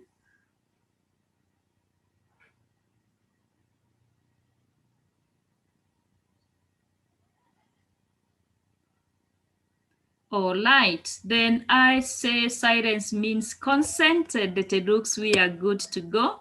So thank you again, everyone. At this point now, I think we can take a short break of 10 minutes. We come back at actually 7 minutes. Let's just pick a cup of tea or a glass of water or coffee. We assemble back at 11:30. It's about 11:22 now. Let's take a short break at 11:30 so that we pick up with transformational leadership. Honorable has given us some questions, and definitely we will slot some little time for that before the end of the day. But meanwhile, when we come back, we'll move to transformational leadership. We have a guest speaker coming exactly at 1 p.m. And that's why we have to manage the time between now and 1 p.m. The afternoon is all in-house business, so we can always be able to be flexible with the time in the afternoon. Thank you so much, ladies and gentlemen. We come back at 11:30 a.m.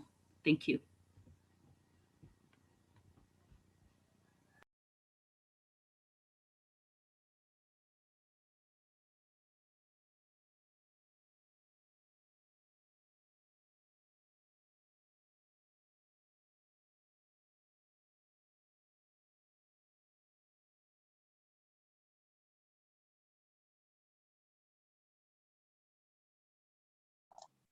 Joanne, thank you. Would you please kindly give us an interlude of music? Thank you, Joanne.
Usaore moyo ganeria Maria newe Usaore moyo ganeria Maria newe Maria newe ganeria Maria newe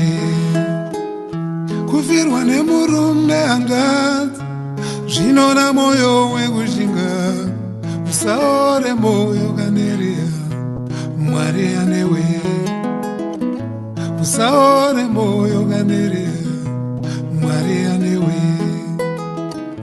Mwari anewe kaneria Mwari anewe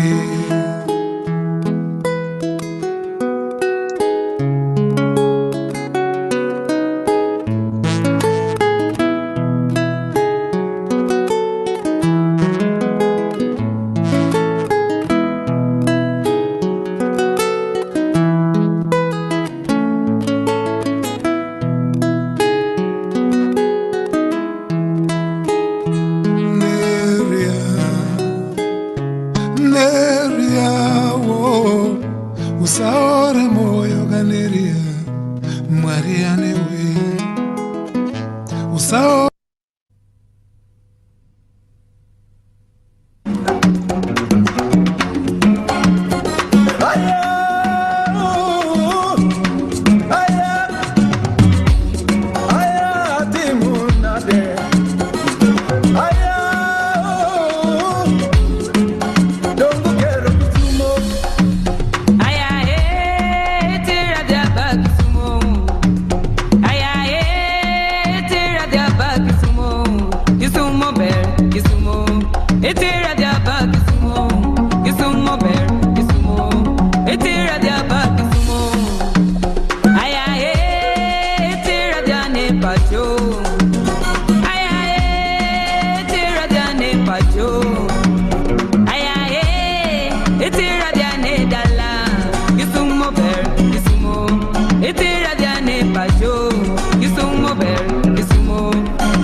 Aya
Thank you so much, Joanne.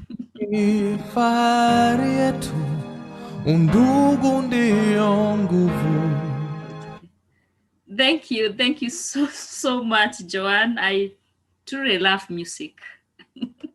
And many times I even enjoy music, even when I don't understand anything about it. I loved the previous song. I love the singer. At least I know we were heading to Kisumu. Somewhere you took us to Kodere. I think we used a boda. That is much I picked, but I also know that we can also use a flight to Kisumu.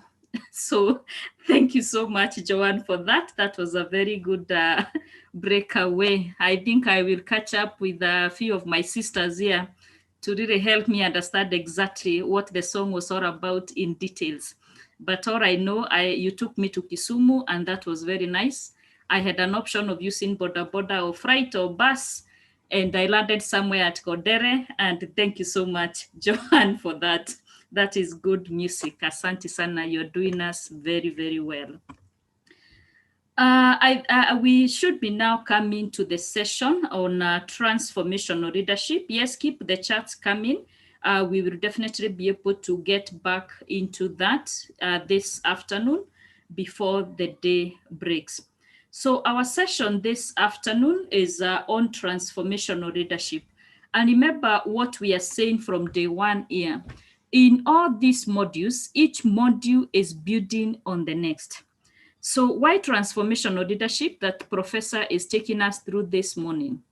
It's because we are saying, having understood all these contexts of politics and women participation, the rigor frameworks, the women in elections, men's engagement, disability mainstreaming, and now we are talking of transformational leadership.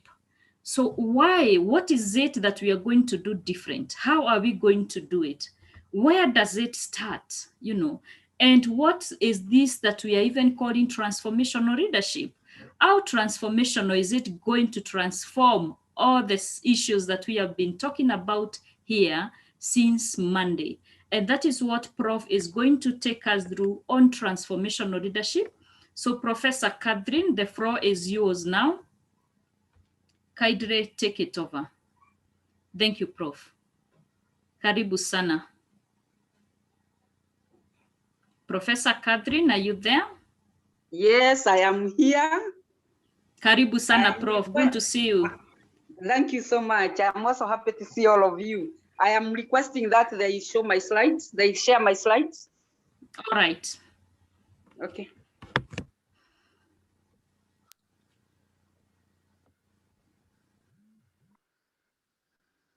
Okay, thank you. Let's go to the beginning. Okay, thank you very much. As Terry has slightly put it, I'm going to take you through the transformative leadership. For the purpose of introductions, my name is Catherine Dungo. I'm a lecturer at Kenyatta University. But for this purpose, I'm taking you through this module, and I'm very, very happy to be here with you, especially with the young women who are always with me around, because I work with the young women in the university and elsewhere. And specifically, the issue of leadership is dear to my heart, because I have seen and know that this is one area where we are grossly misrepresented and disadvantaged. And therefore, sharing ideas on how we can move on from where we are to another level is my desire and aspiration. And therefore, I'm just going to share some of the ideas we have in this module about how we can move the women from their current position to the desired destination. Okay, let's go to the next slide. Okay, let's go to the next slide, Joanne, please. Okay, so the objectives of this model is to define what we mean by transformative leadership, and especially for women in politics. We also want to look at the issue of gender justice. We want to understand the issues of change and power. We recognize the transformative leadership for women's rights, understand transformative leadership for women's rights at the organizational level. Those are the objectives of this module. Of course, we may not have captured everything which you want to learn in this module, I'm cautious of my speed because I normally talk very fast, Terry, and I am aware that we are having people who are using sign language. So we need to slow down a bit so that they can catch up with us. Is that okay? Yeah, that's okay, Prof. And we will alert you just in case. Thank you. Just in case I go too fast. Yeah, so thank you. I wanted us to start by giving, next slide, please. I wanted us to start by asking ourselves, what are the synonyms for the term transformation? What are the synonyms for the term transformation? Anybody who can give us a synonym for the word transformation? Elizabeth, Chage, thank you very much, Elizabeth. Any other person? Any other person who can give us a synonym for transformation? I'm still waiting. We are a large class. Please, let us share our ideas. What comes to your mind when you hear the word transformation? I can see immaculate, modify, Michael, change. Anybody else? Jacqueline is telling us motivation. Anybody else?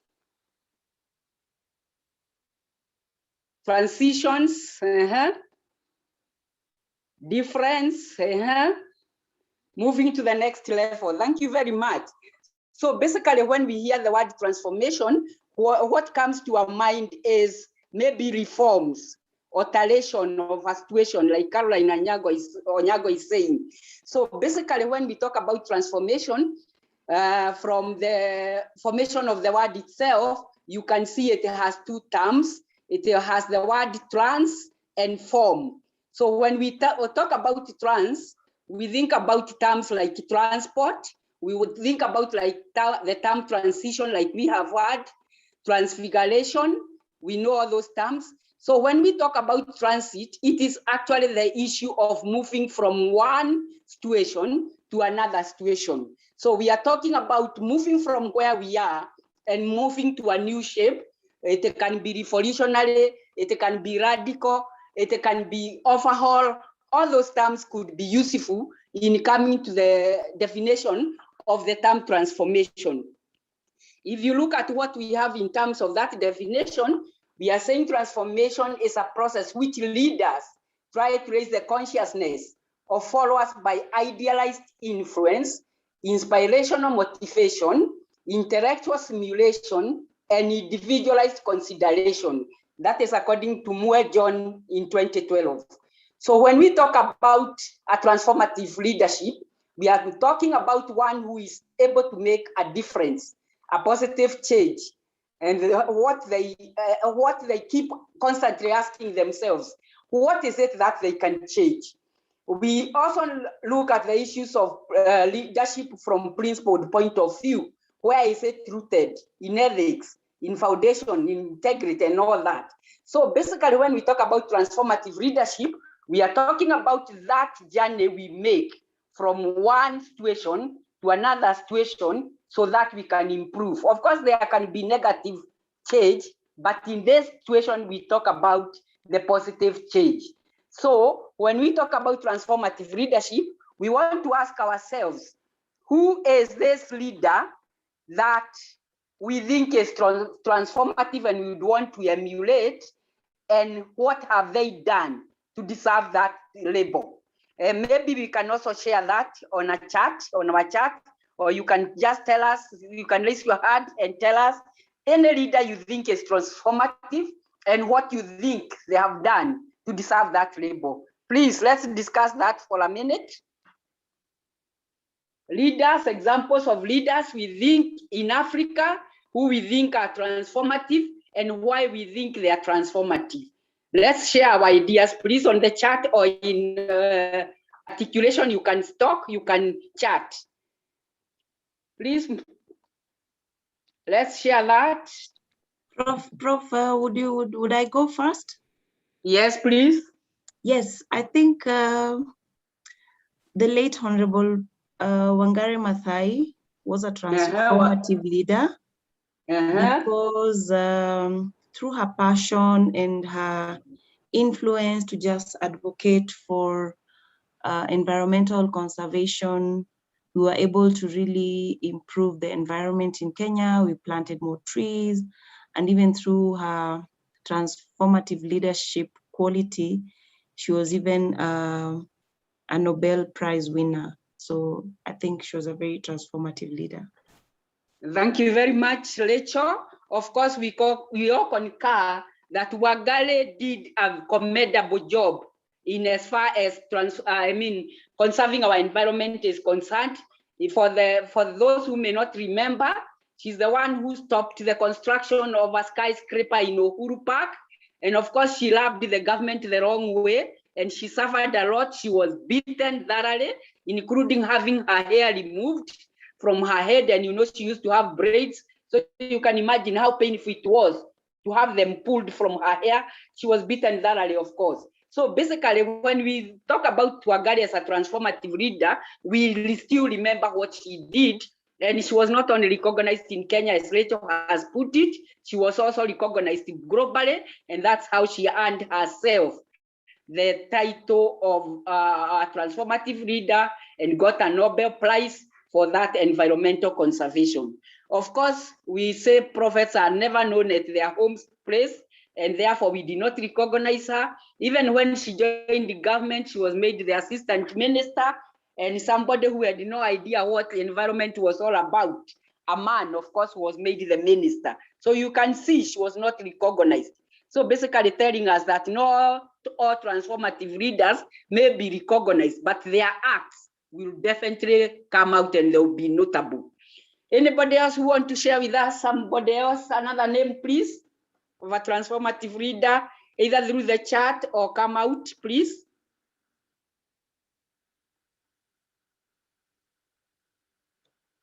Ladies, are we still together? Yes, we are, Prof. I would suggest that you call out the participants. That's okay. I was giving them the freedom to give their choice. Ladies, please give us your answers or write them on the chat. Can I call on CD? CD, please, can you give us an answer? Hello. Yes. Hello. Yes, Hello? Sarah, please go ahead. Hello. Hello. Hello. We can Sarah, hear we you. can hear you. We can hear you, Sarah. Go ahead. We can hear you. Yeah, I wanted to talk about Nelson Mandela of South Africa, who fought against the apartheid and changed and protected the country. Thank you. Okay, I think her net is breaking, but basically she has made her point. She recognizes Nelson Mandela as a transformative leader, and we know that he's the one who actually liberated the South Africans, was in jail for 27 years, and finally he became the first president of a free South Africa, or a democratic South Africa. So basically that is very, very good. I can see in our chat we have Mother Karoa, and somebody is saying she has been instrumental in the reforms. She was our speaker in the last week's academy, and we know how much she has done in this country. Anybody else want to share? Prof, may I talk about Winnie Mandela? Winnie Mandela, yes. What did she do? Winnie Mandela is actually, in essence, the one who made the great Nelson Mandela. We know that she suffered quite a bit as the spouse of a woman dodged by the apartheid regime. We know that she kept the Mandela legacy alive. We know that she was the soul of the ANC. We know that she led the struggle, even though she was denied that kind of publicity and accolades that was awarded to Nelson Mandela, without belittling the contributions of Nelson Mandela. We know that there's a reason why she was called the mother of the struggle, because she was the one at the core of actually galvanizing ANC towards where South Africa is today. So may I just celebrate the transformational leadership of Winnie Mandela, because in how she did it as a woman in South Africa inspired quite a number of women across not only Africa, but across the globe. We knew the power of women in transformational leadership. Thank you, Prof. Thank you very much. I think that is a very powerful presentation on that person. It is true that Winnie played a very, very major role to keep the Mandela legacy alive, even when he was jailed for 27 years. Probably if he didn't have that kind of a wife, we would have forgotten him and the country would have moved on. But Winnie made sure that Mandela remained alive to the people as far as that liberation struggle is concerned. And of course, for me, the most important part is to notice that many things women do are never celebrated.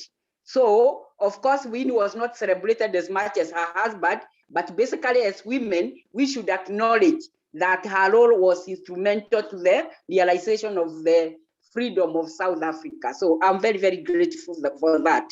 I can see somebody else saying Raila Odinga, of course, has been in the liberation struggle. So basically, when we talk about this, one thing we want to recognize is that fact that we are recognizing both men and women. So when we think about transformative leaders, let's not confine ourselves to thinking about men. Let us remember that both men and women can be transformative leaders.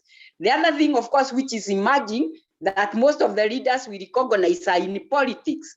And of course, that is good because politics is where leadership is most noticeable. But basically, again, we also want to remember that even those people who are not in politics can also become leaders and can be acknowledged. And my best example in this category is Mother Teresa. Mother Teresa was not a politician. Indira Gandhi was not a politician, but basically their input into the liberation struggle or the change of society is something we cannot ignore. So basically, I'm very excited that we can be able to recognize that women can be leaders, whether society recognizes them or not. What they do, of course, is instrumental to the change in society. So let's go to the next slide, please. So when we talk about transformational leaders, we want to look at it as leadership as a process where leaders try to raise the consciousness of their followers. By that idealized influence, I think you're going back, so that they are able to bring positive change, and especially as far as addressing inequality in society is concerned. So basically, when we think about transformative leadership, let's always ask ourselves, what is it that we want to change? Why do we want to change it? How do we change it? And what results will we expect from that transformation or that particular change?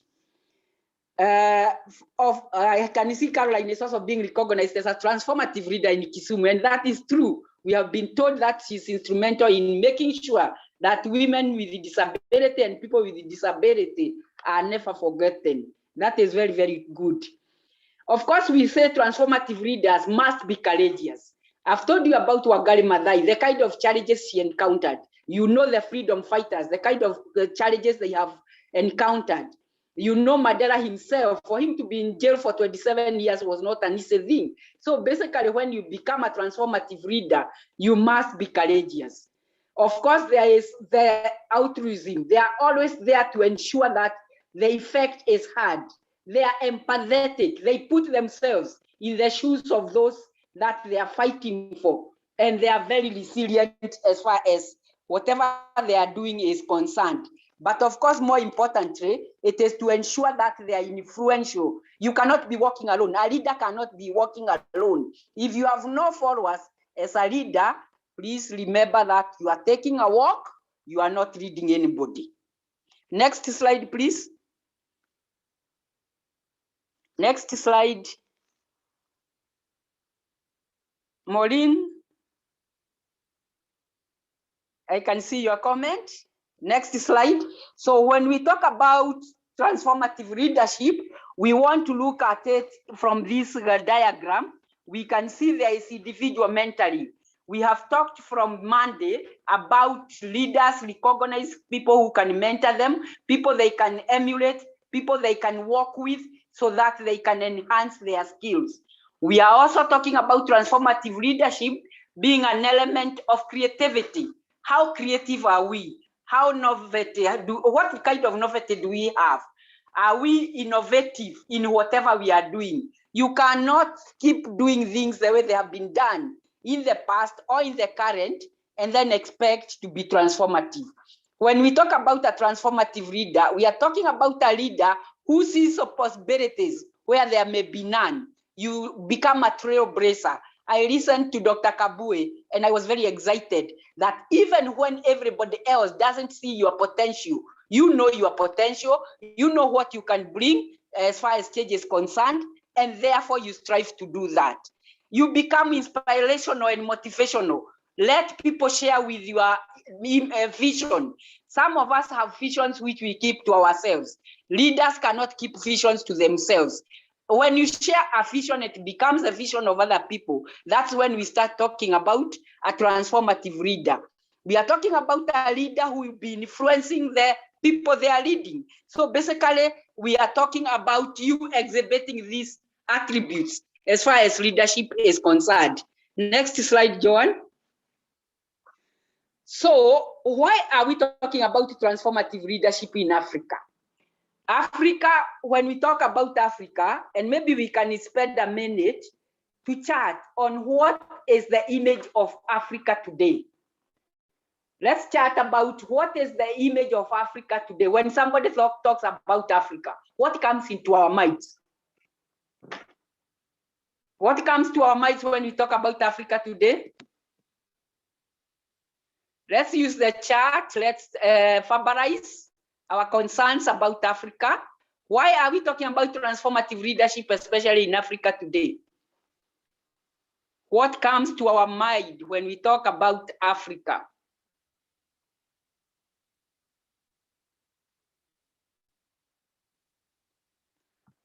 Do I have participants?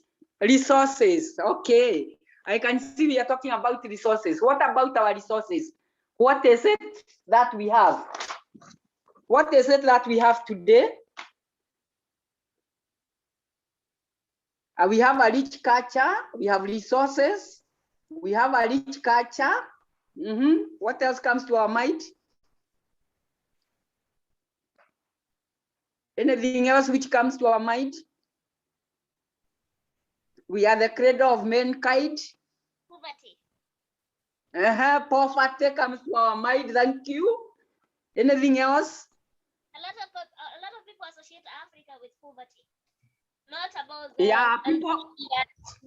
rich continent, but people see the poverty and the slums and all that. That is good.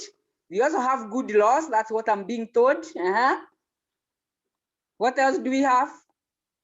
Large population of youths. Of course, that is on the screen. We are talking about Africa being associated with poverty. Africa is associated with ignorance.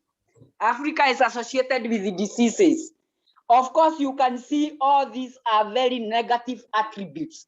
So basically what we want to change is the narrative associated with Africa.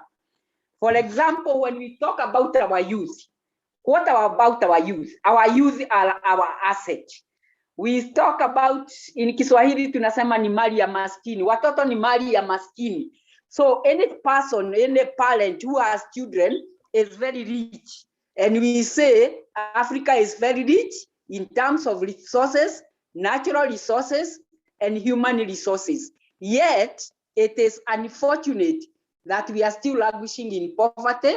We are still languishing in conflicts. We are still fighting among ourselves for resources, yet we have not even exploited the kind of resources that we have.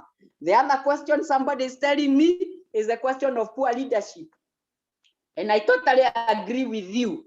I said it is Achebe who has written a book about the trouble in Nigeria. And he says, there is no problem with the people. There is no problem with the air.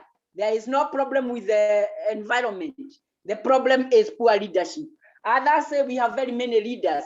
every nation in this Africa has leaders, but all those leaders are offering very little leadership.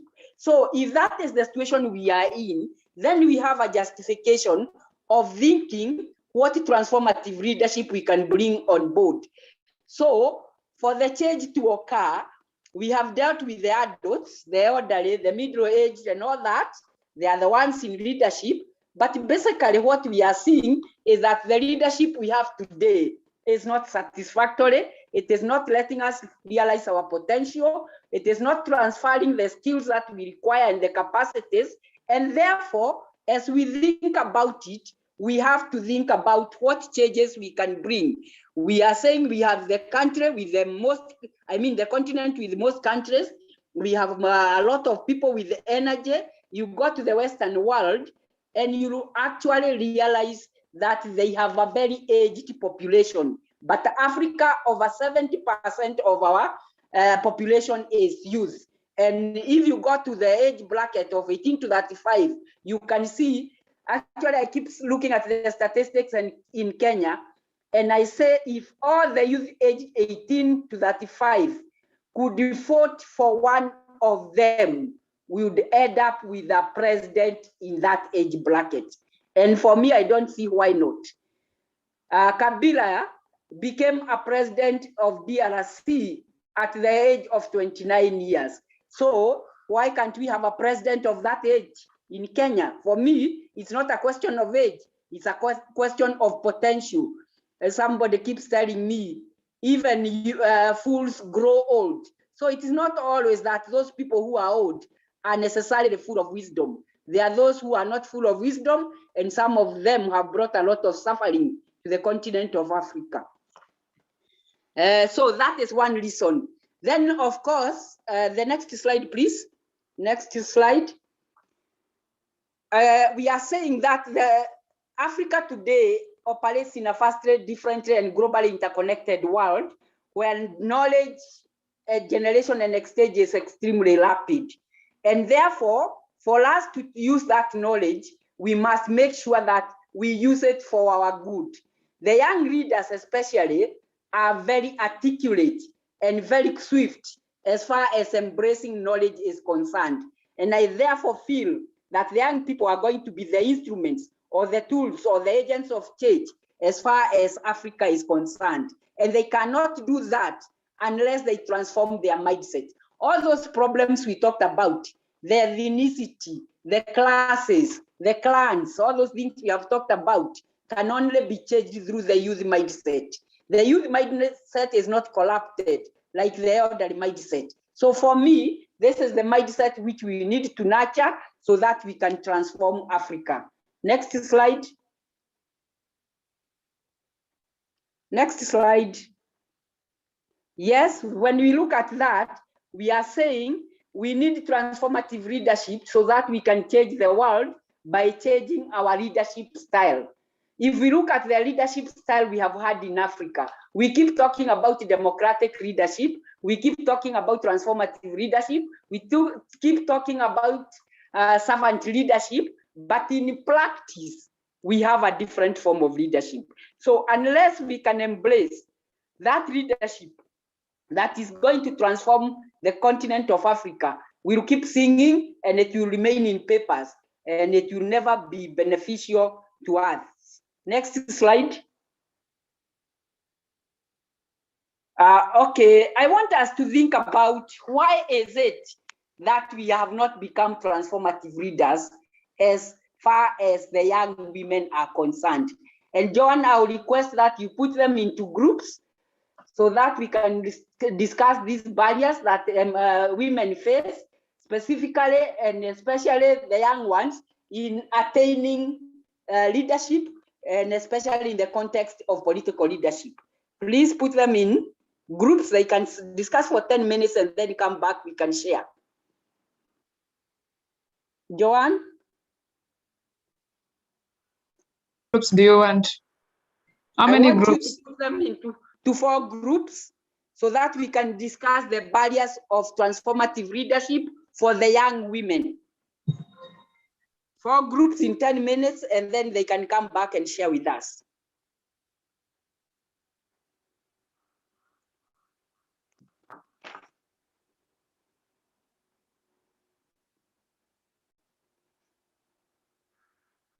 And they are discussing two questions, the barriers and the solutions.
Hello, hi guys. Hi, hello. Yeah, I think the first order of business is to somebody to volunteer to be the chair lady and the secretary.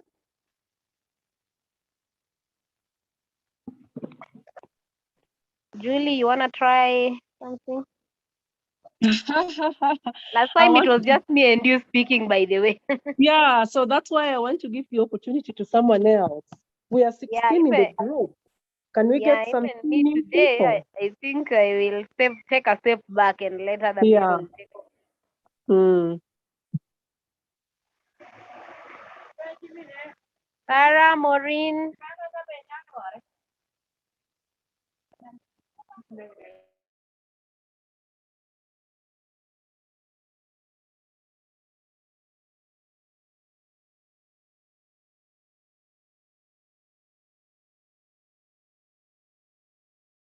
Wow. Can we have volunteers?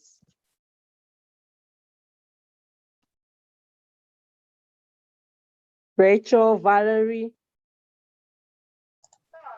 Valerie is one of the facilitators. I think Valerie, Valerie, you can help us with yes. getting people to take ownership of the process, because we found Okay. ourselves in the same group yesterday, and we were actually only me and Julie were contributing. So the group is so big.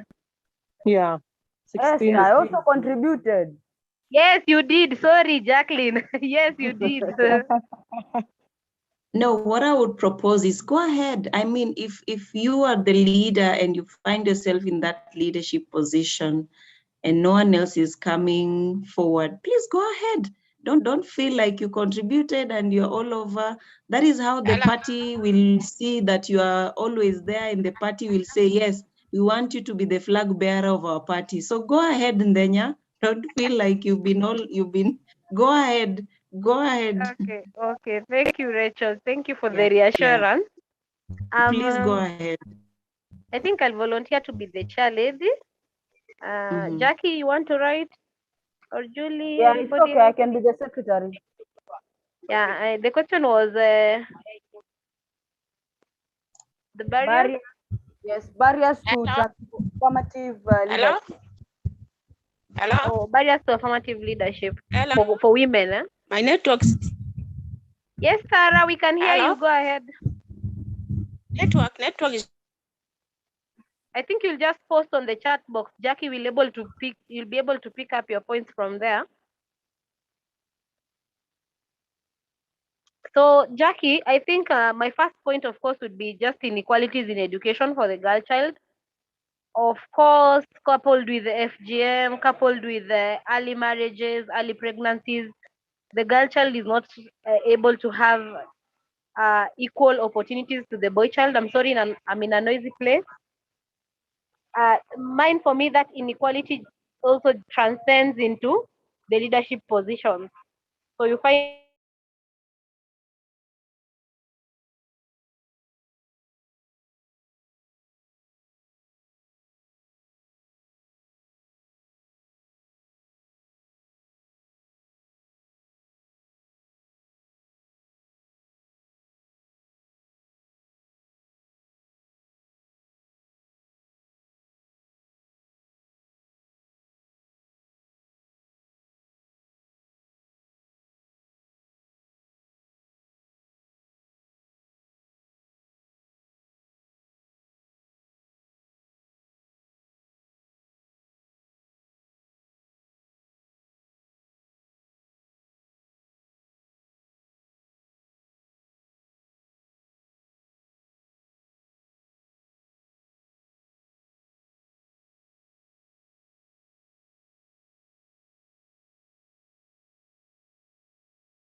Hello, the groups have not come back.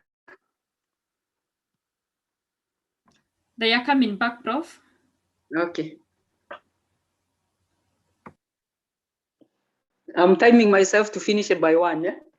Absolutely true. Okay.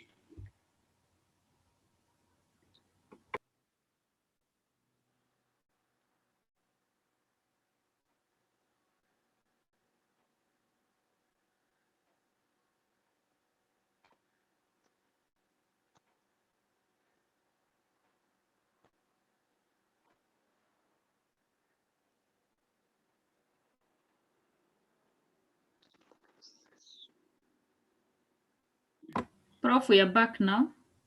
Okay. Let's go. Hello. All right, I can see we are in house. Please, let's have the first group 1. Let's have your presentation. Group 1.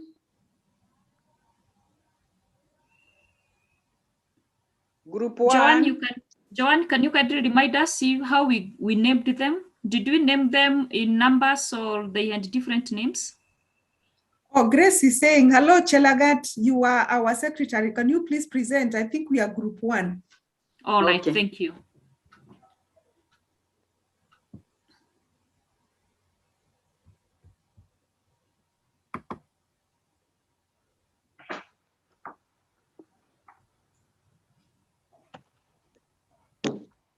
Maybe we can move to group 2 as group 1 gets ready. Okay. Are they ready themselves? Group 2, are we ready? Yes, group 2 is ready. Please go ahead. Okay, so for us, we came up with 5. So 1 is poor governance. So to say that most leaders who would have otherwise been really transformative then would not, because of harassment, no proper laws to protect them, human rights laws and stuff like that. So it's poor governance in the country. Then there is poor implementation history, that things that then you fight for are not carried to completion. For example, the example you gave is like Wangari Maathai.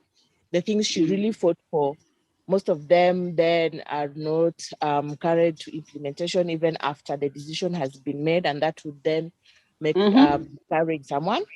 Then there is a lack of sustained leadership support.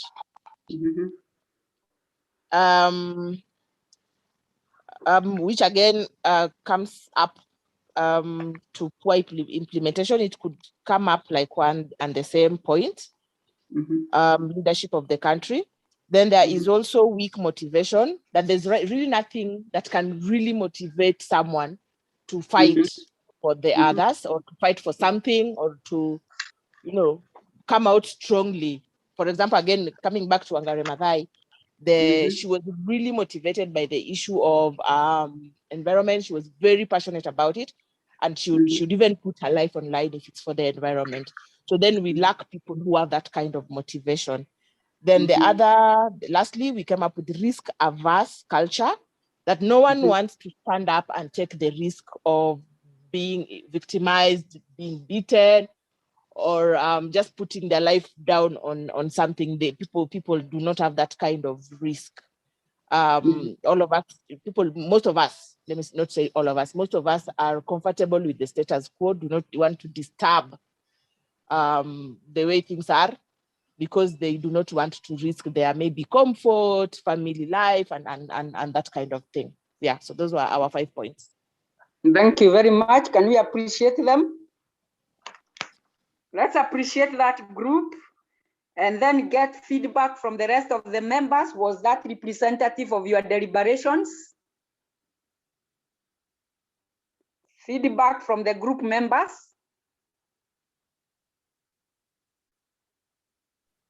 Yes, I chaired the session and I say she's aptly captured. Yes. Okay, thank you very much. Any contribution to other members about the points they have raised? The other members, the participants, any elaboration on the points they have made? or disagreement? Maybe they said something you don't agree with.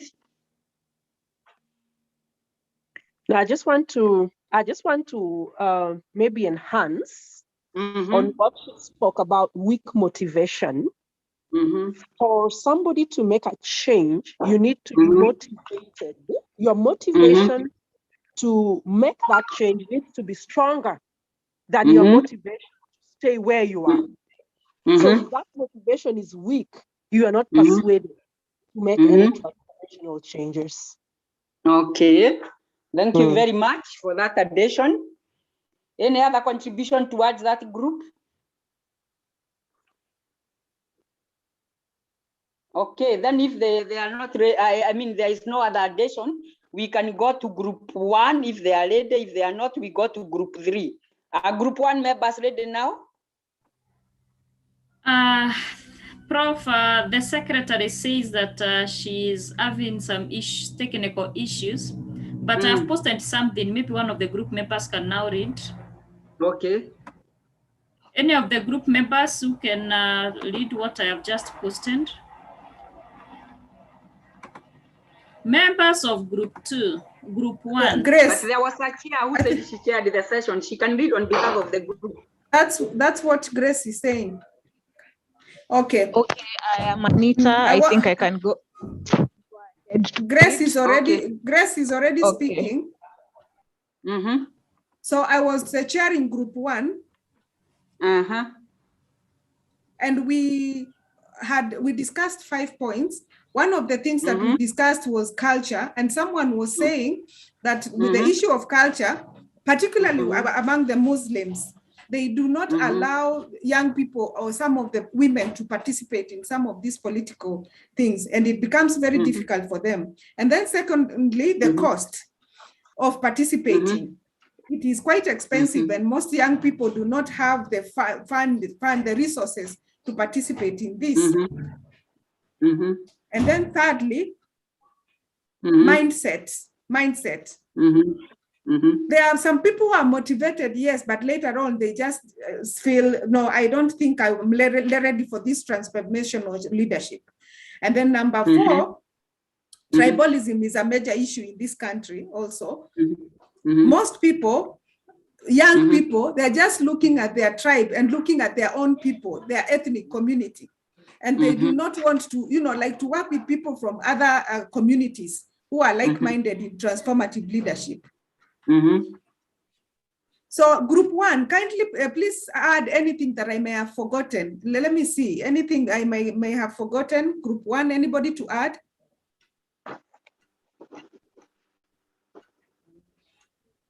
They seem to agree. That yes. There's something we had left out. We talked about cyberbullying, actually. Cyberbullying is a big thing, particularly for young people. When they experience that, so they kind of shy away from transformative leadership.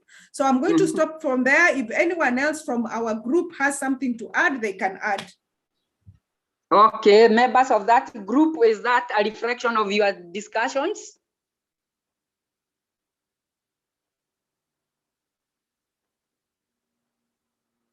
What does silence mean? That they're in agreement? Yes, I can see Cheragate saying it is yes, as far as the group is concerned. Any addition to that group 1 discussion?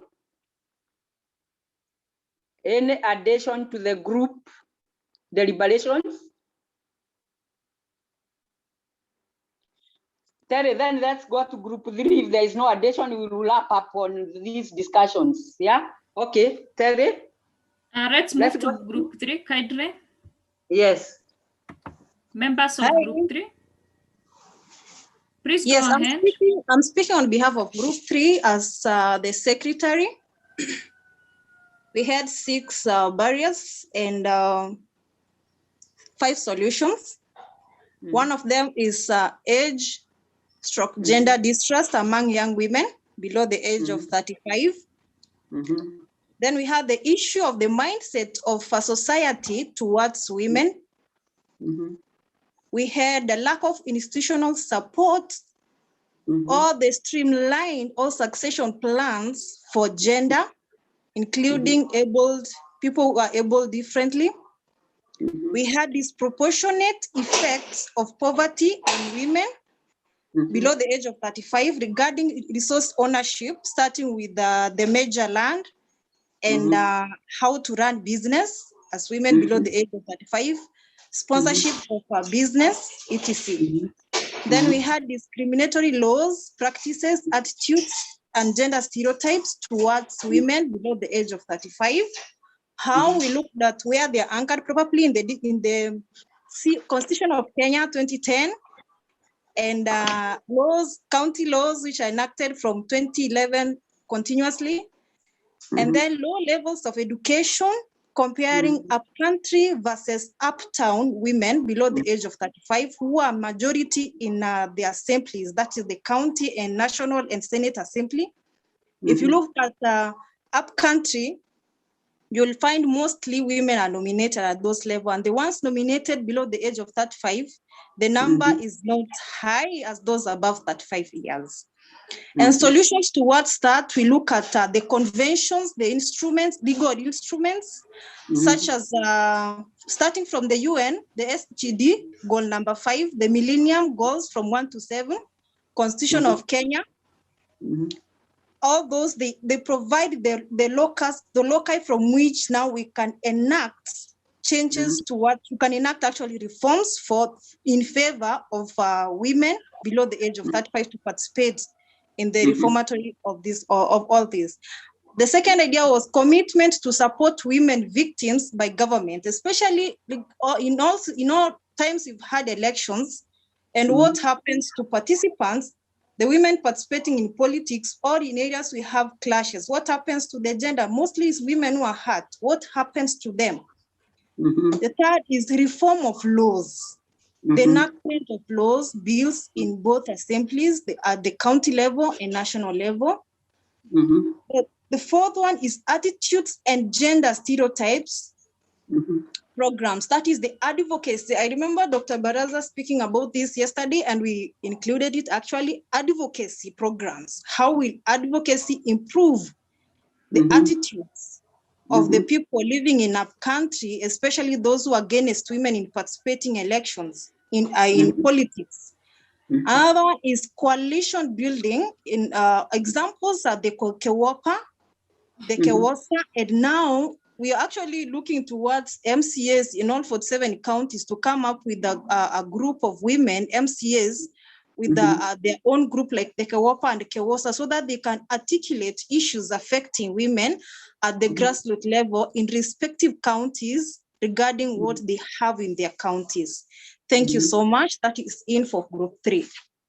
Thank you very much. I think that is very good. Can we appreciate them? And thank you very much. Let's get a confirmation from the other group members that those were their deliberations. Confirmation from the other group members. You know, there must be ownership. Yes, Madam Catherine, I confirm that that is what we discussed. Thank you very much. What about others? Is there addition? Is there subtraction? Is there amendment? You know, Kenya, we are always amending things, even when we say we were misquoted. Any amendments? Or it is a true reflection of our deliberations? Oh, okay, what about the others? Any subtraction, any elaboration? Then let's go to group 4 and listen to the final group. Let's listen to the final group. Hello, everyone. So I'm representing group 4, and we came up with 4 barriers and solutions which could be related to each other. So here we go. So the first one was perceived gender roles, where just because you're a woman, you just, or because of the biased perceptions that feminine qualities are inferior to those of masculine, or a perception that leadership is invariably a male prerogative, we find that many women are attacked, and they expect you to be at home, building your home, not leading. But now the solution to this, we could have create civic awareness, and where women and men are taught on the rights of women. This will enable them to effectively participate in leadership. Because I don't know why that if someone can be trusted with a family, why would they not be trusted with a society? So the second one is a lack of opportunities for women. This could be maybe because there is that point and the next one, which is lack of awareness in terms of the legal framework and their rights, and platforms on which the women can participate or build their leadership capacity. They're not available, or let's say they're not adequate, or women do not get to know of these opportunities. So what you could do is to promote inclusivity. We could have a framework where opportunities are equally distributed between the men and the women. We could also have trainings and mentorship sessions like which we are having, and educating women at all levels, from the grassroots to those in high levels, about their rights and how they can actively participate in leadership. The other one is a patriarchal ideology where women are perceived as second-level leaders, not being, and this makes them not be really present in the active space in the leadership. So we need, this could be also because the men, there's no political goodwill because the men feel threatened, but this should not be the case. So we need more basically educating, civic education, and also empowering women. Empowering women so that they can better their leadership capacity. So yes, that's it. Thank you. Okay, thank you very much. I think we can get clarification or additions from the other groups and appreciate this group. Let's appreciate them. Let's get clarifications or additions or subtractions from other members. Yeah, I can see claps. Thank you. Any additions, any subtractions? Okay, I think we have listened to it, so there is no point of going through what all of us have listened to, but we can go through the slides. Next slide, Joanne, please. Joanne, next slide.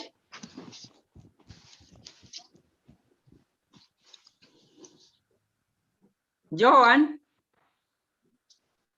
Okay, while we are still waiting for Joanne to tell us, I think one thing we are noticing is the systemic barriers. The systemic barriers. That is something we need to think about. What systemic barriers do we encounter? Whether we are talking about our churches or our Muslims faith. I heard somebody talk about the culture. The culture is a system. The religion is a system. Economics is a system. Whatever system you have in place, the political parties are systems. Whatever system is in place, we need to ask ourselves, how do we deal with those systemic barriers? And unless you know the barriers in each system, then you are likely not to overcome them. So the first point is to understand, why am I stuck here? Am I stuck in the mud, or am I having a glass ceiling? If you join a political party and you realize that party is not going to work for you, what will you do for yourself so that you are out of it? There are people, I think it was Mother Karua who told us last week, that when she realized that the party she was in was not going to give her an opportunity, she jumped ship and went to another political party.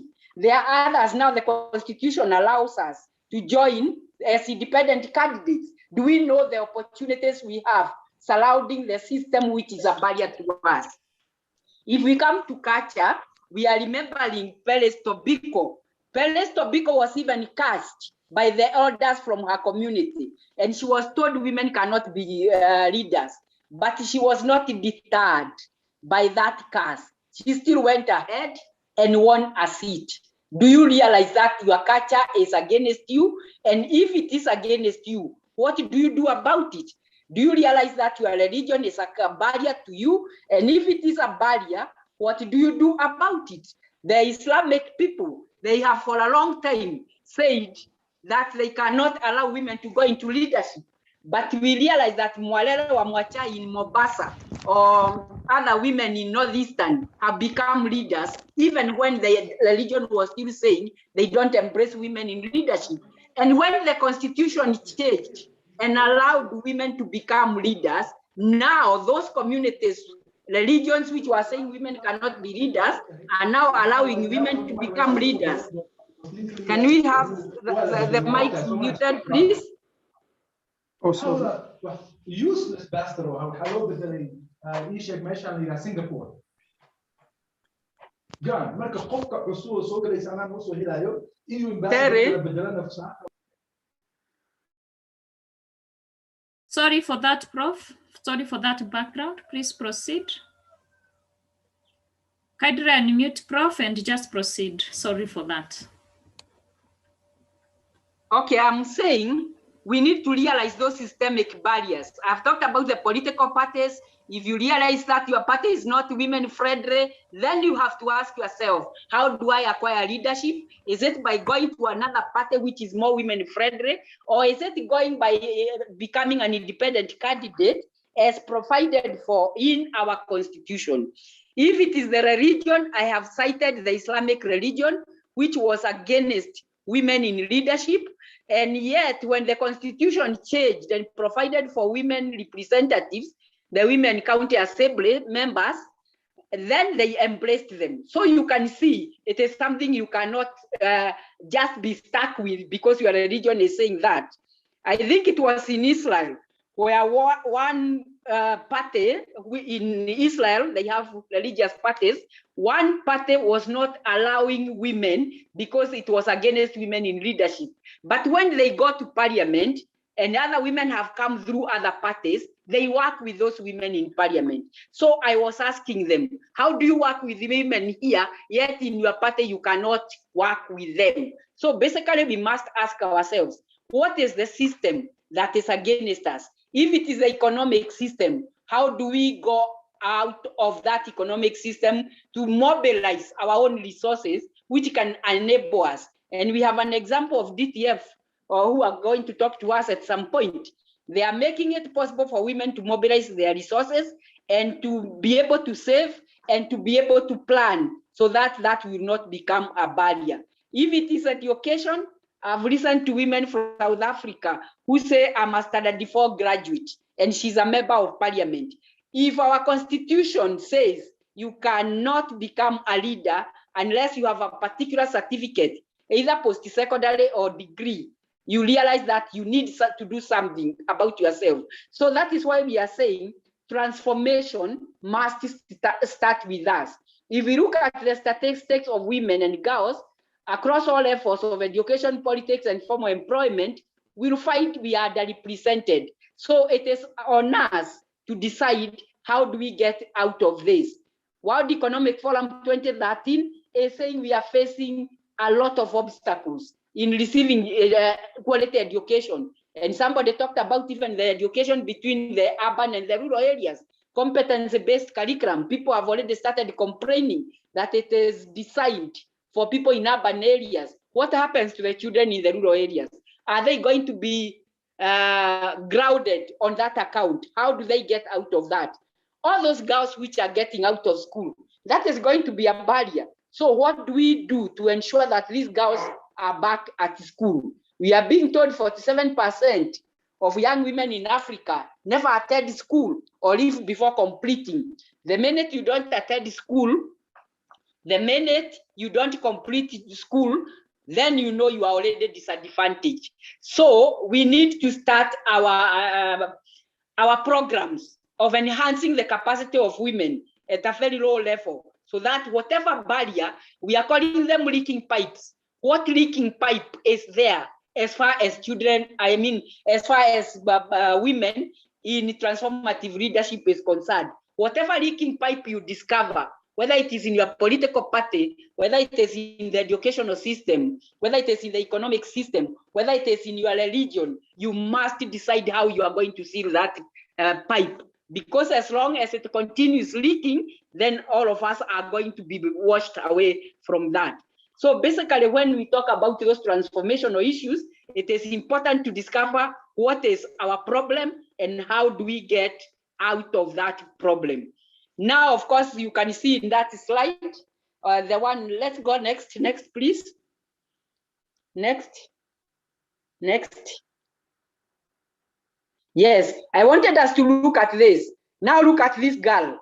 She's a young mother now. She already has a baby. She's already in uniform. Is she going to attend school, or is she going to attend to education or attend the baby?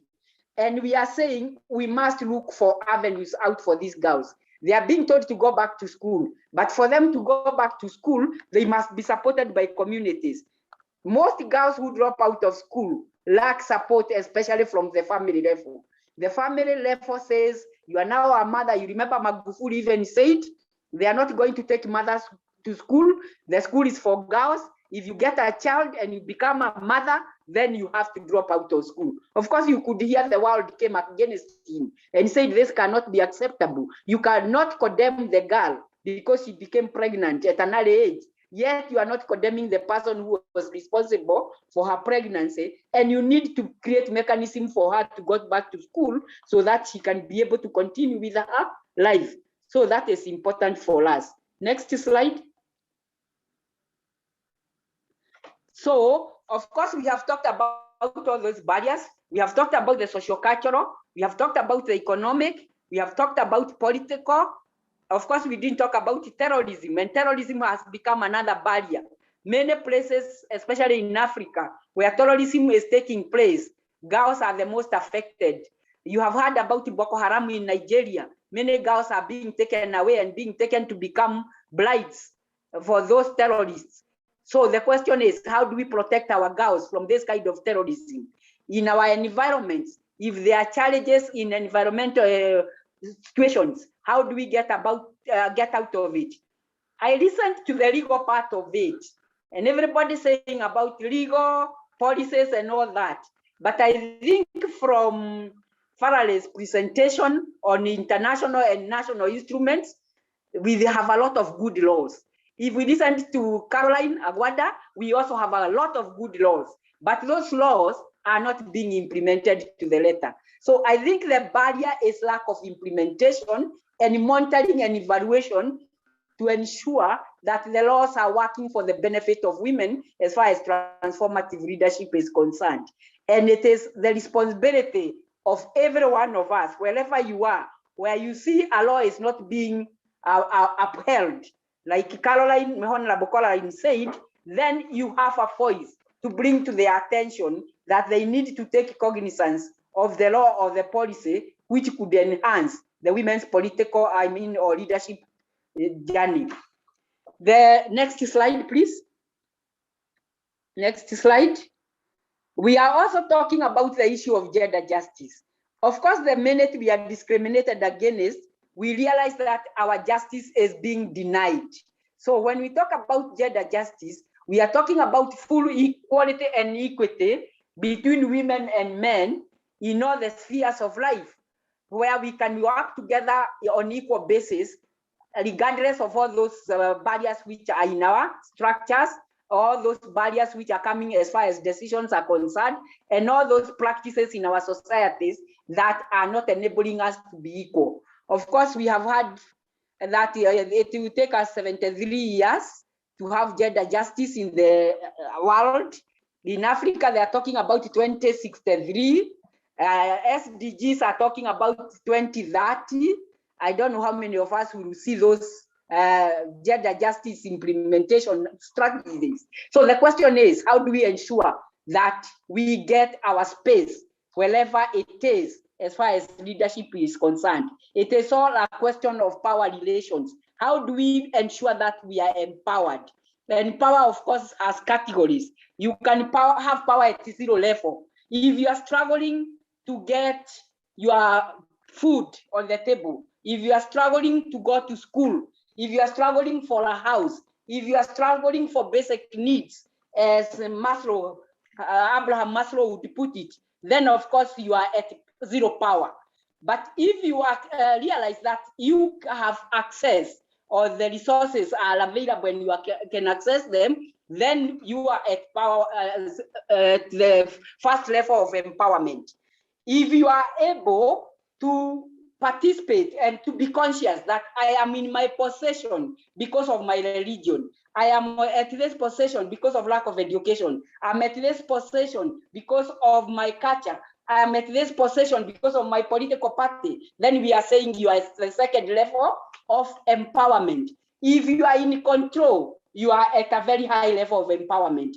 Anybody who is in control of their situation cannot be barred by the barriers we have talked about. So we must think about power relations and how power is acquired, how power is exercised, how power is distributed, and how power is abused or used appropriately.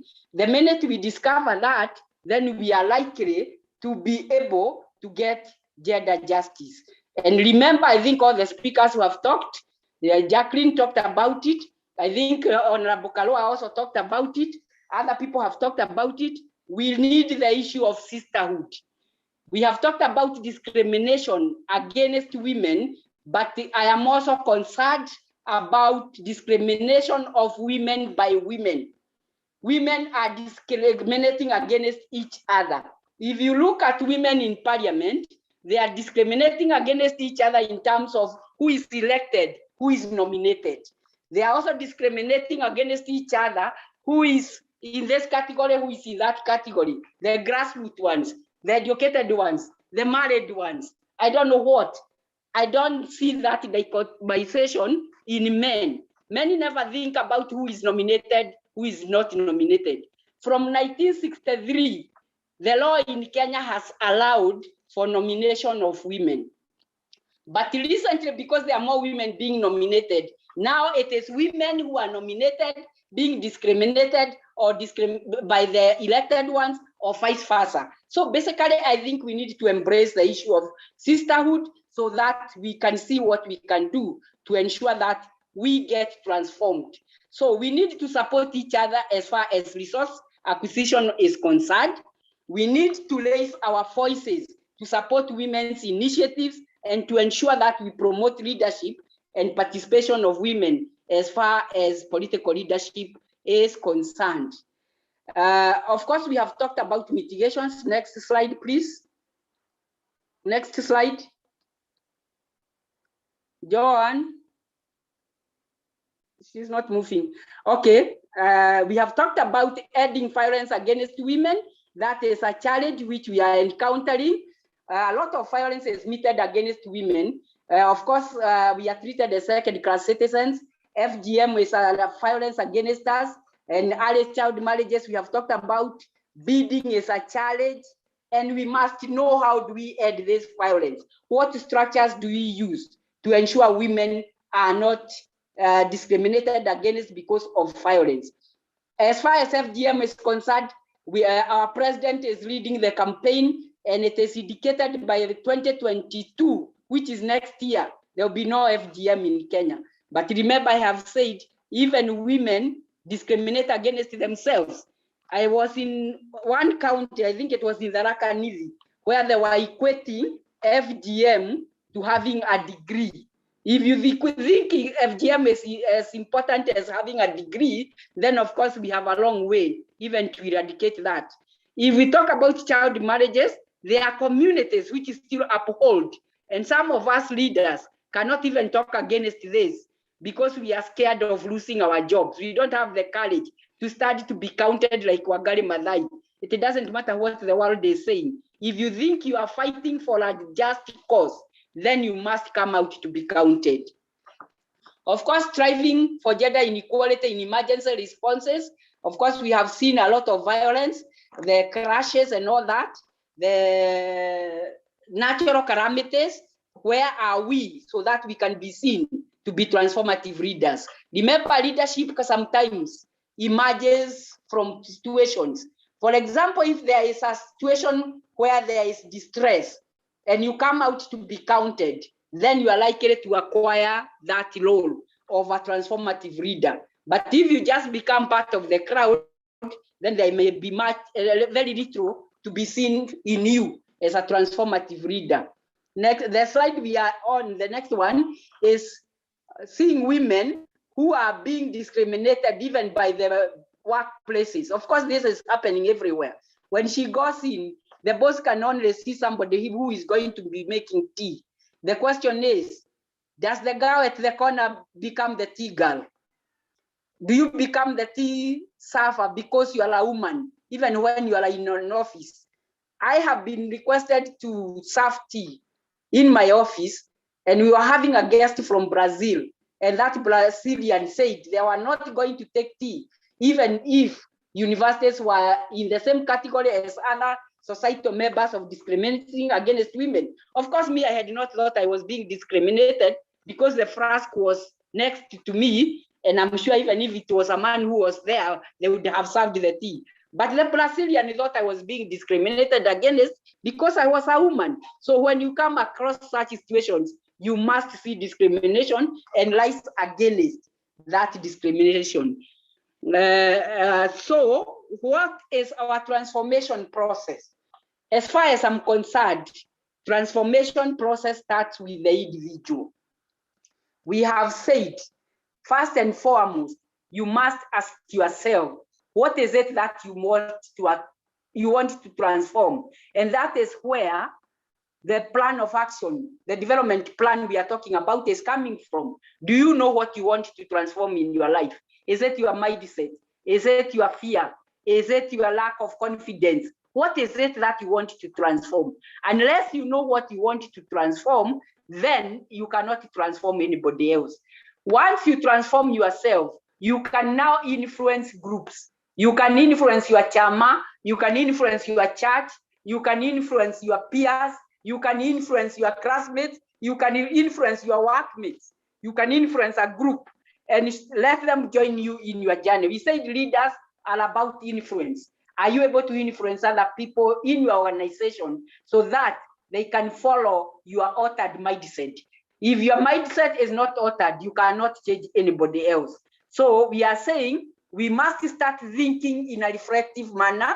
We must start thinking in a transformative manner. We must start thinking about the new image of yourself and the new image of the organization that we are dealing with. If it is our emotions which are our barrier, we must start thinking about them and how to transform them. We must change the way we react to situations. For example, if a man cries as a leader, that is acceptable. And they'll say he's so moved by that situation that he's even crying. But let a woman cry. What will they say? She has brought us her emotions here. So you must know whatever you do will be interpreted differently because you are a leader. And you must make sure you project the right image of yourself, of your organization, of your party, wherever you are. And you must remain feasible. If you are not feasible, nobody is going to see you as a transformative leader. So transformation must be feasible. People must be able to see what is coming out of you. Next slide, please. Next slide. Okay, so what we do, I'm talking about our actions. I'm talking about our behaviors and being conscious that we are responsible for what we do. We are talking about creativity and innovation. Are we innovative enough? When are we going to hear about innovations emerging from women leaders? Of course, when we talk about Wangari Maathai, we are very proud of what she did. When we talk about Mother Karua, we are very proud of what she's doing. When we talk about Professor Jacqueline Oduor, who has been my mentor for a long time, we are talking about somebody who has influenced you positively. So what is it that you are going to be identified with? There are young men who are being identified with a lot of innovations. Which young woman is going to be recognized with that kind of innovation? So we need a paradigm shift. We stop seeing ourselves as women and start seeing ourselves as leaders. Wangari Maathai once said, stop looking at me from the waist downwards. Look at me from the waist upwards. That is where I should be judged from, not from my biological makeup. So basically, that is what we are talking about. Next. Next slide. Okay, so we are saying we need to embrace Gandhi's prophetic words, that we must be the change we want to see happen in the world. If you can change, the world will change with you. But if you don't change, the world will remain where it is. The process of transformation mirrors what we seek to create.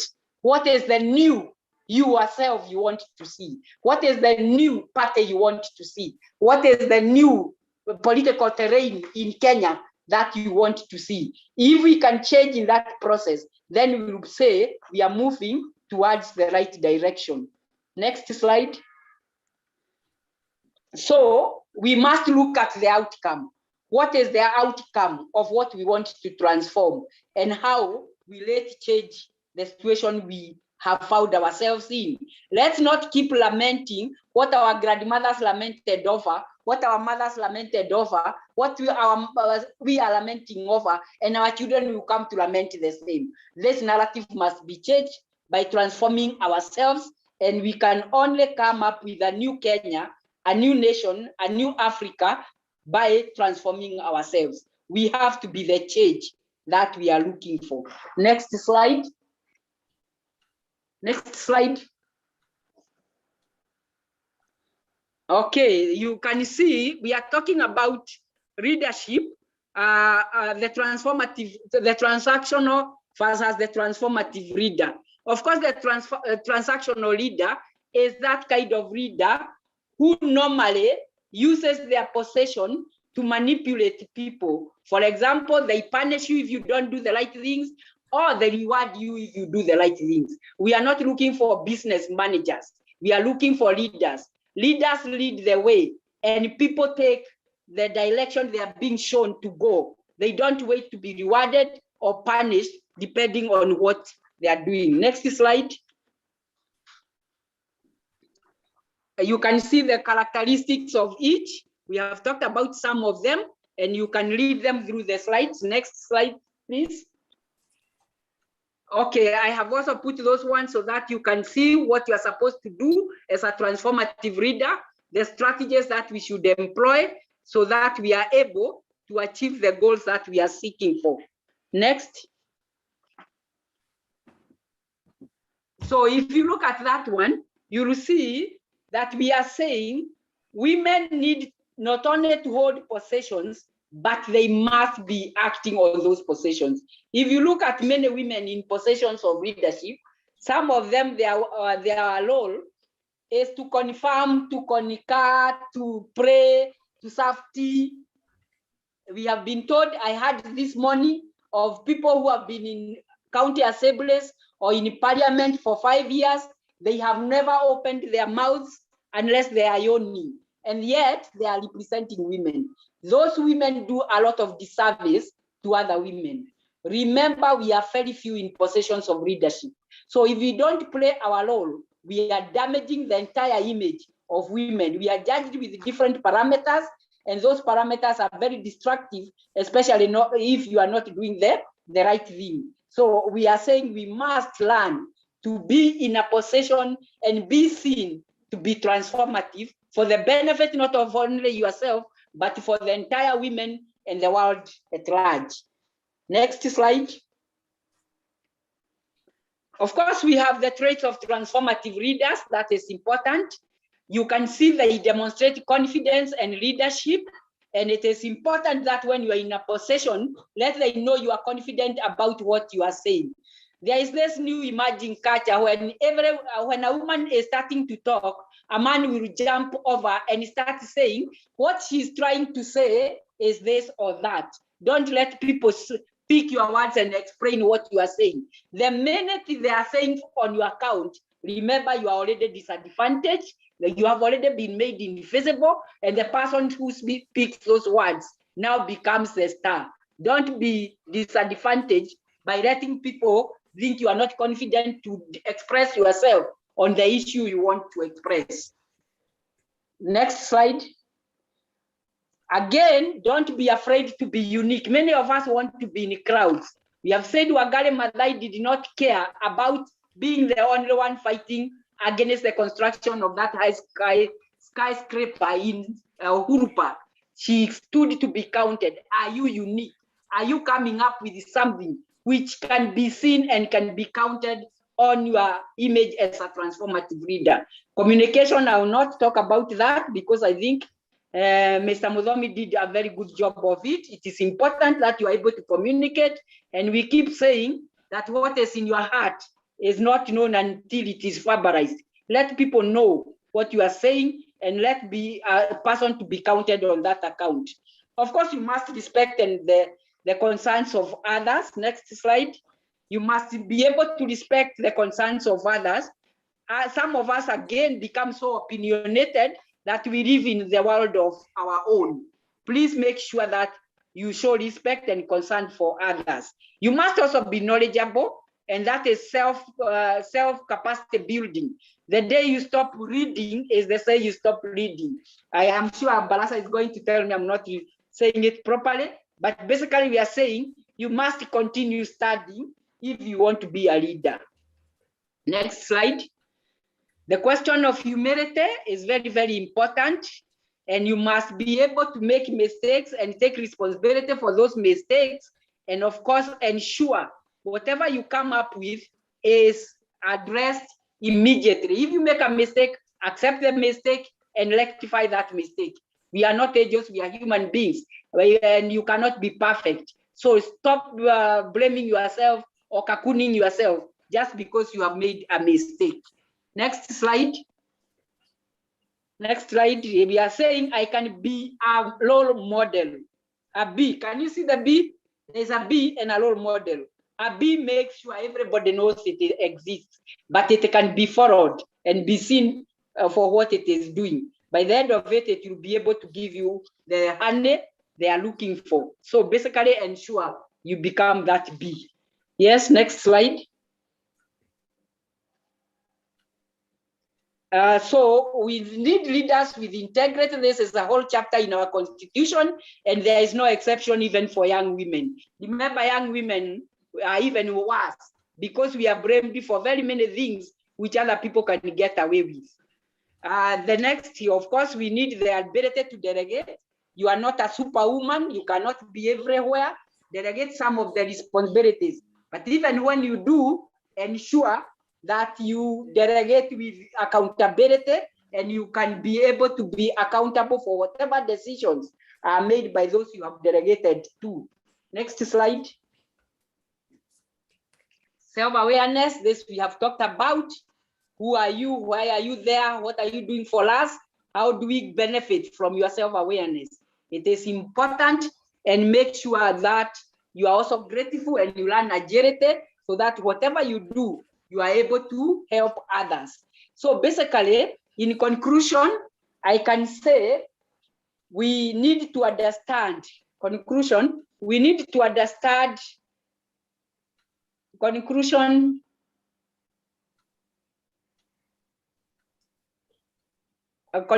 we are saying we need to understand, Dosomo, you are not there. We are saying in conclusion, we need to understand that this module needs to help us to understand the transformative leadership for women, and especially in politics. We need to understand our position as far as leadership is concerned.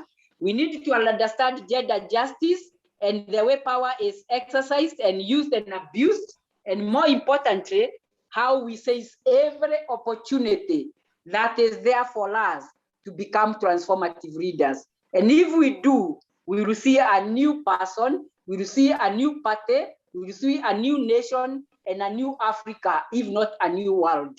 Thank you very much. Now I'm ready for questions. Thank you. Thank you, thank you. Thank you so much, Professor Catherine, for that very inspiring and for sharing with us a lot on transformational leadership. Please, ladies and gentlemen, let's just put our videos on. We want to appreciate Professor Catherine for the work well done. Let's see some faces here, please. Thank you, thank you, thank you. Asante sana, Prof. Thank you so much. That was very important. It's a very, very important session. And of course, that is all what we are seeking to do with this particular module of women political participation, not just in Kenya, but in Africa.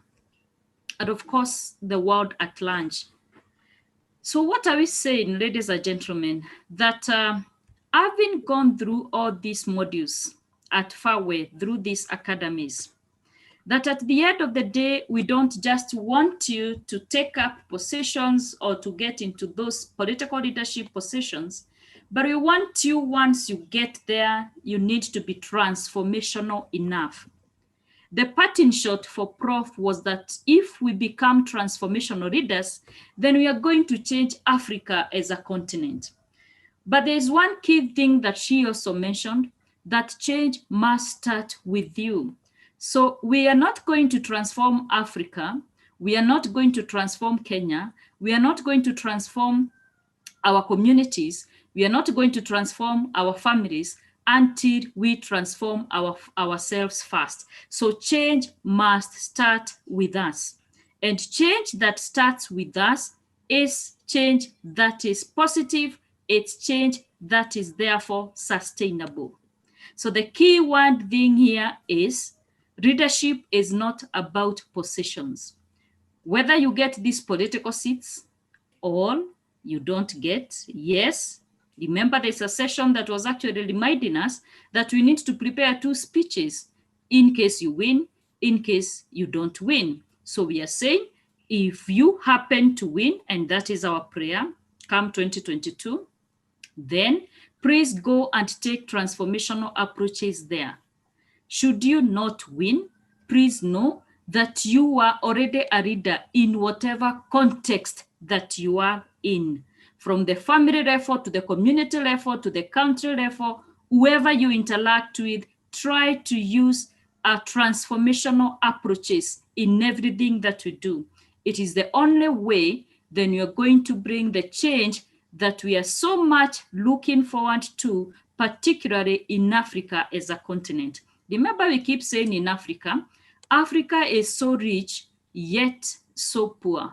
So where is the gap? And we are saying it is through transformational leadership, transformational strategies, transformational approaches that we are going to change the narrative that we have heard so much about Africa. So thank you so much, Prof, for that. And thank you, Losol, our participants, and the ladies and gentlemen seated in this forum.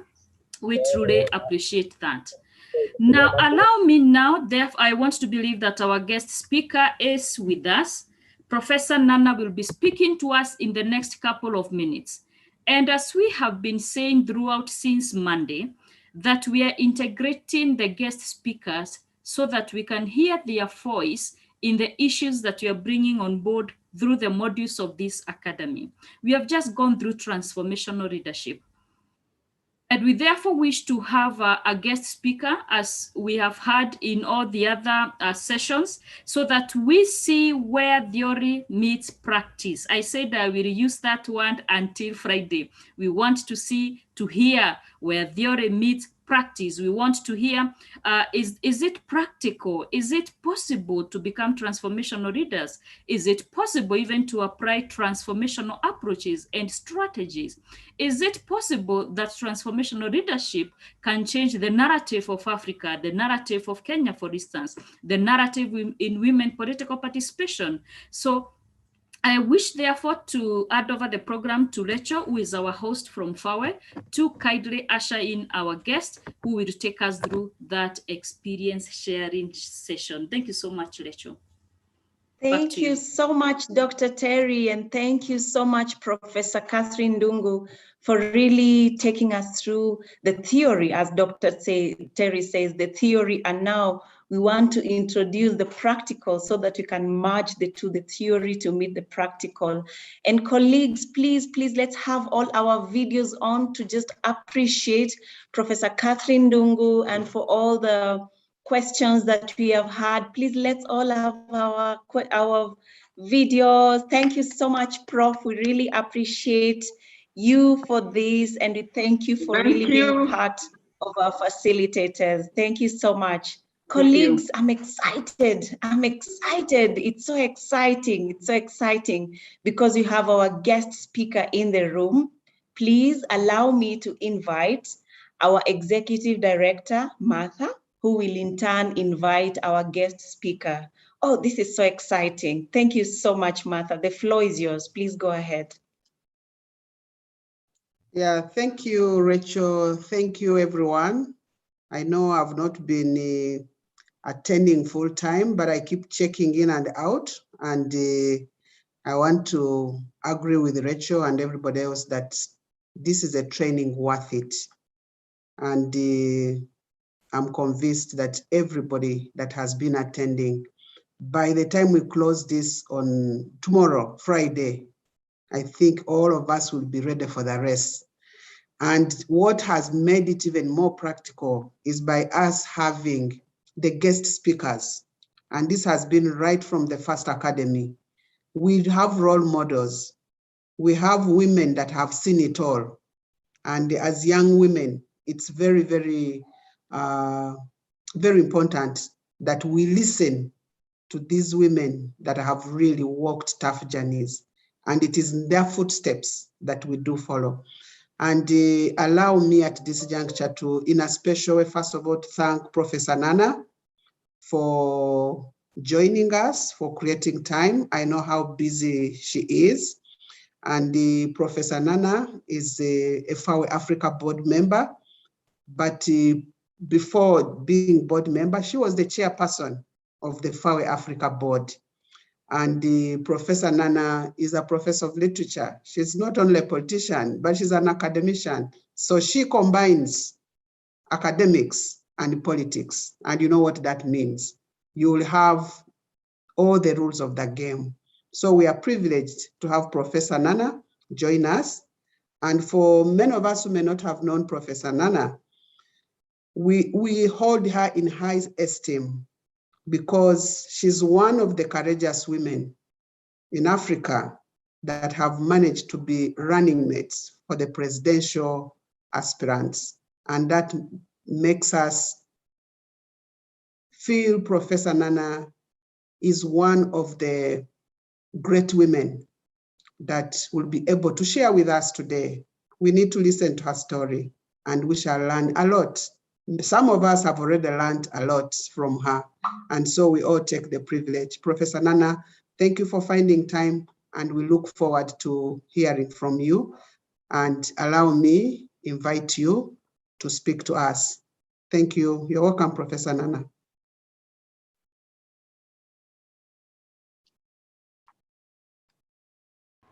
Thank you very much, Martha. I hope you can all hear me.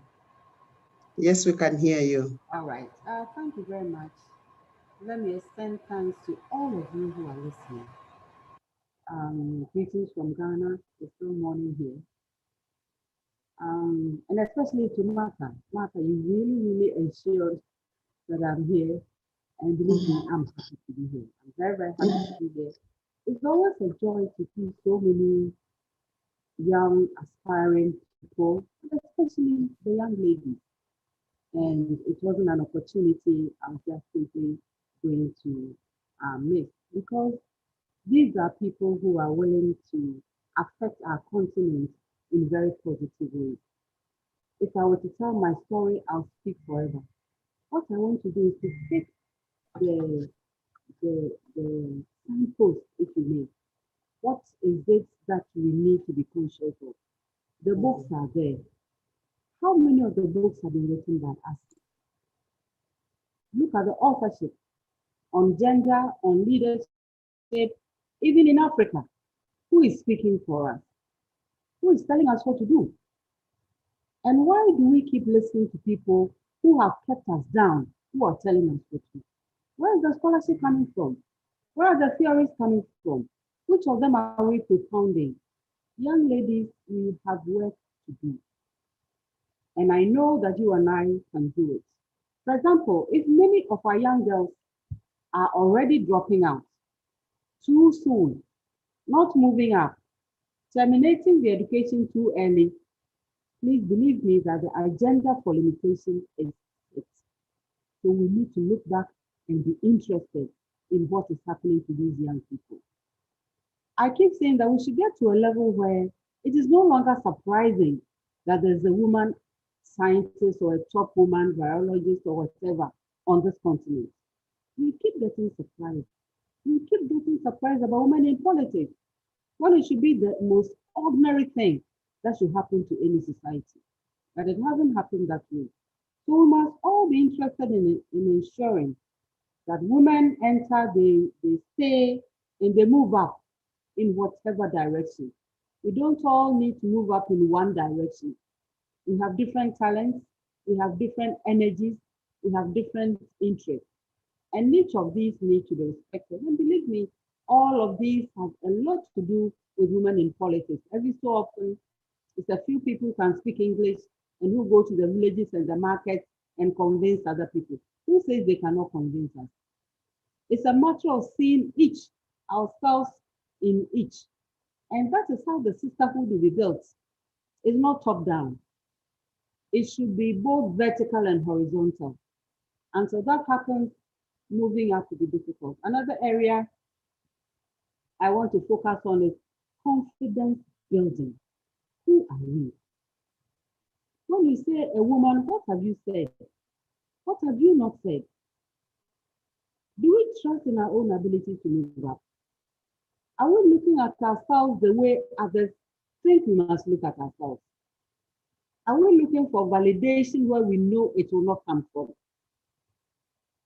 So confidence building is very important. I am not suggesting by any means that what other people say don't matter, but it should be those sentences and attitudes that build you up. It shouldn't be those that drag you down, because that is what it is. And in confidence building, it's about involving the people around you. Family, community, opinion leaders, religious, political, the unions, all of them. And this is why the involvement of women is important. We have to widen the base. I heard the previous presentation, which I like very much. We must widen the base, bring many more people on board. You know, what is the joy of saying, oh, I'm the only woman in this? When you are the only woman, you have one big responsibility. By the time you are done, you must ask yourself, how many women have I brought on board? If you can't answer the question, you have wasted the blessing that came to you. It didn't come to you because you are too special. It came to you for a reason. And the reason is to reach out to other people.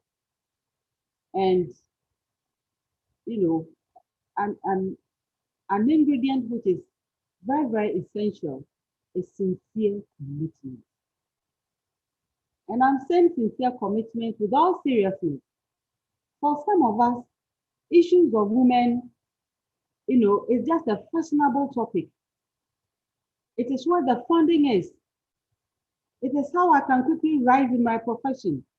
Maybe this is where I can make my publications.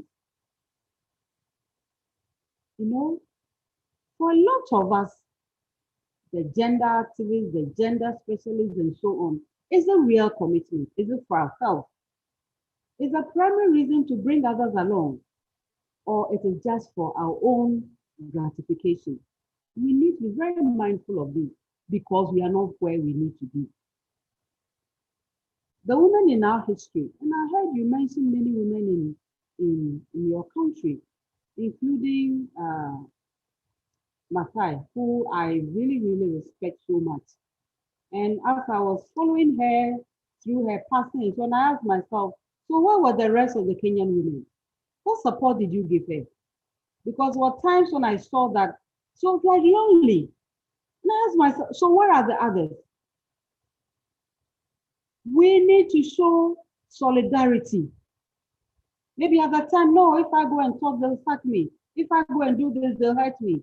She put her life on the line. That is why we are here holding this conversation. Are we willing to do so? Are we willing to support those who stick their necks out?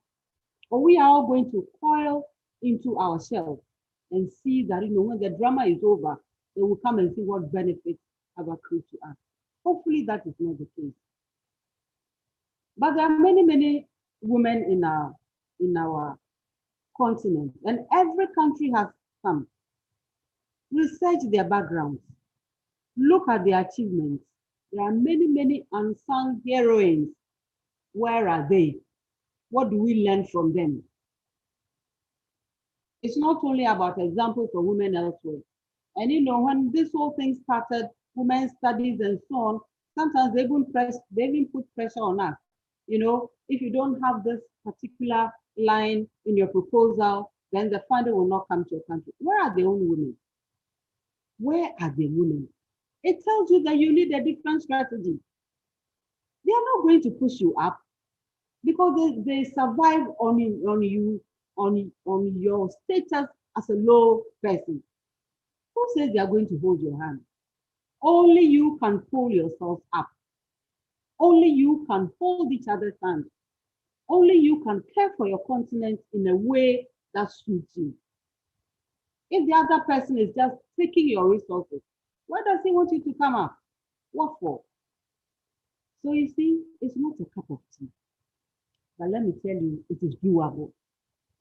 It is doable with determination. It is doable with doing this not so much for yourself as for others. We can't continue like this. We can't leave our countries like this. We can't leave our continent like this. And women have a role to play.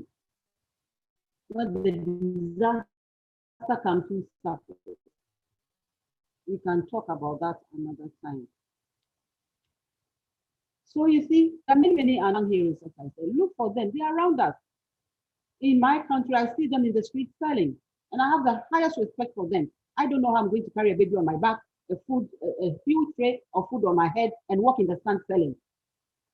So then you ask yourself, should I be in a position to make a decision? What will I do about this woman? Will she be in my thoughts? That will just be because I am there. Look for them on the farms. Spend one day with the woman farmer. One day. Spend one day with the woman in the market. Spend one day with the woman in the mine. You have a different sense as women. Spend a day with the woman in the forest, in the hospital, in the school, anywhere. And you know, I've said it elsewhere, and it's because we have not just appeared in this world. We have not just been discovered. We've been here all the time. We've never had the luxury of not doing anything. And yes, we've been in politics too. So let's look at the history. How did it happen that today we have to fight our way in? What went wrong? It is when we know what went wrong that we can fix the problem. And we don't need any big theories coming from people who are keeping us down to tell us what to do. It's about the determination. You know, and a common denominator is that all these people who've come before us who didn't have a fraction of the advantages we have. They were women and they didn't even look to be placed in the limelight because they did it for others. Are we willing to do the same? Is that why we are here? Is that why we want to enter politics? So people notice us. If we have enough confidence, it's not about being noticed. It's about service. It's about service to your country. It's about service to your continent. And remember that anything we do for our country without any reference to the continent is a waste of time because you have artificial borders. Look at all you beautiful people. Who says you are not Ghanaians? What's the difference? How did we end up here? Let's go back and see what has gone wrong. And all these people who helped us in our history, their motivation was for the good of the group. They rose to the occasion because there was something wrong. And nobody motivated them. I'm not even sure what mentors they had or what coaches they had, but they knew something is wrong with this group. And they spoke and they acted and they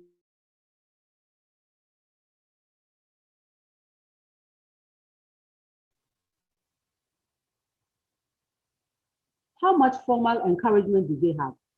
How many classes on gender issues do they go to? They move by fighting to right the wrongs in their community. It was for the common good. We have done a lot of great work telling the world how we are more than 50%, how our rights are women's rights, how we face many obstacles. Of course, many will come. How there is no equality, nay, no equity, how we are poorly paid, how we are at the receiving end of state and personal violence, how we are unfairly treated, how we are sexually harassed, how the system works against us. We can go on singing. The time to act is now. The time is now. For how long have we been saying these things? And who's going to turn them around for us? Nobody. It is you and I. It will take hard work, and so must it take. Are we afraid of hard work? We are not. We should be determined to say enough of this. We are not going to anymore. We are taking, and this is why politics is important. You are not what the decision is taking. Who is going to bother listening that you are more than 50%?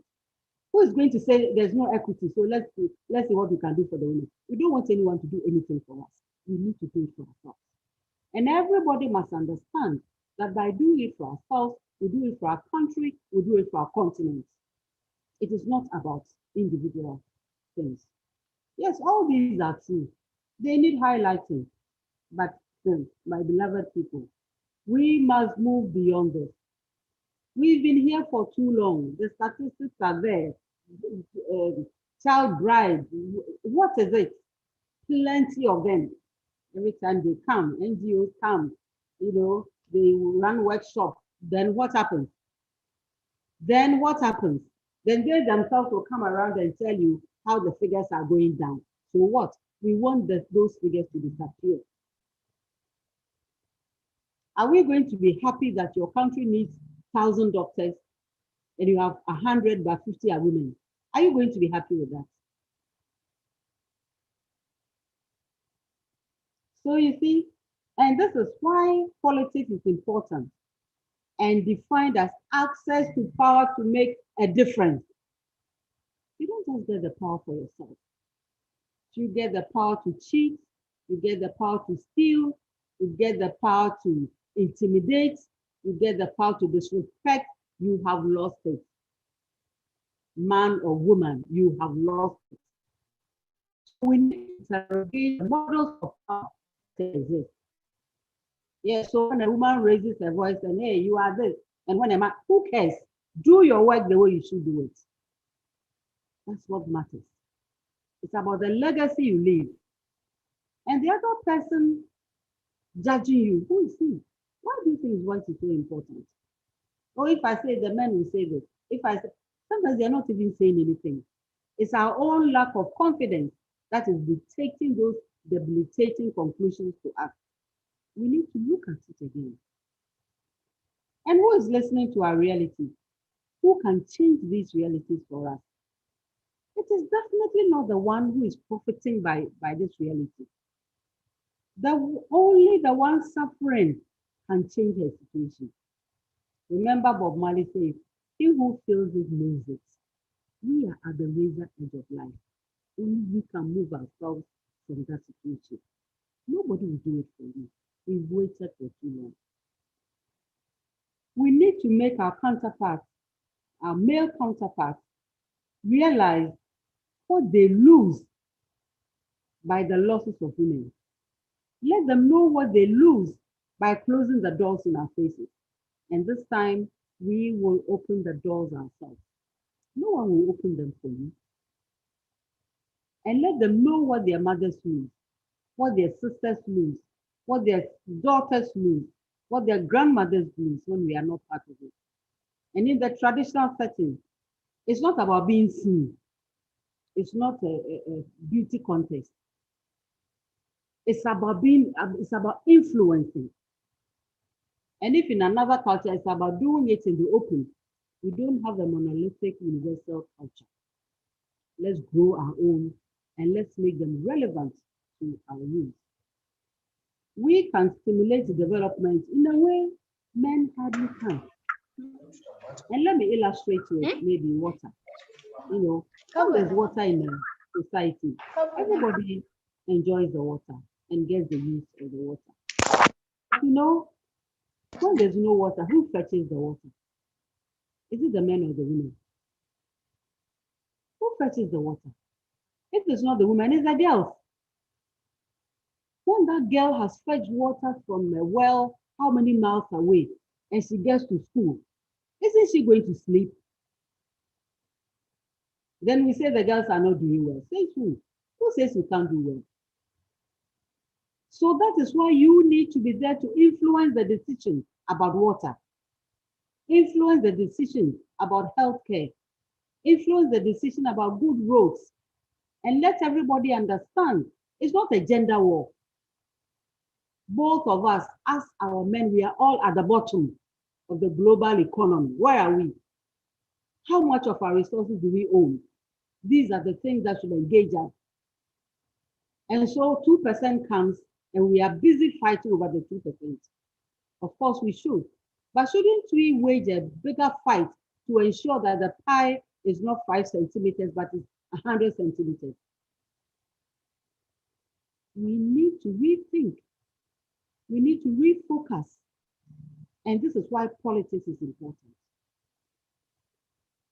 You know, so if this girl goes to school and has a nap, or if she has to sell something before she goes to school, how much energy is left? Why is that the case? Who can make that difference? Where is our own independence of thought? It's not so much about money. I don't think so. Maybe it's because I've never had it. It's about independence of thought, independence of determination, and independence of service. That is what will make the difference to us. And when our energies are properly utilized, our brains can be directed elsewhere. You know, that girl will stay in school and be alert. So you see, it's like just water. I see how it will affect her health, her education, her dreams. Her dreams will be stifled too early. Go to any primary school and ask the little kids, what do you want to be? I won't be surprised. Lots of them want to be doctors and lawyers. Why not? What are you doing to make sure that happens? That dream is realized. And it is when you are part of the decision that will either block this child's path or open the path for the realization of the dream. We have work to do. If you are not going to parliament, we can join our, even just being on the village school board, it's a good place to begin to become political. Because you started opening the doors to others.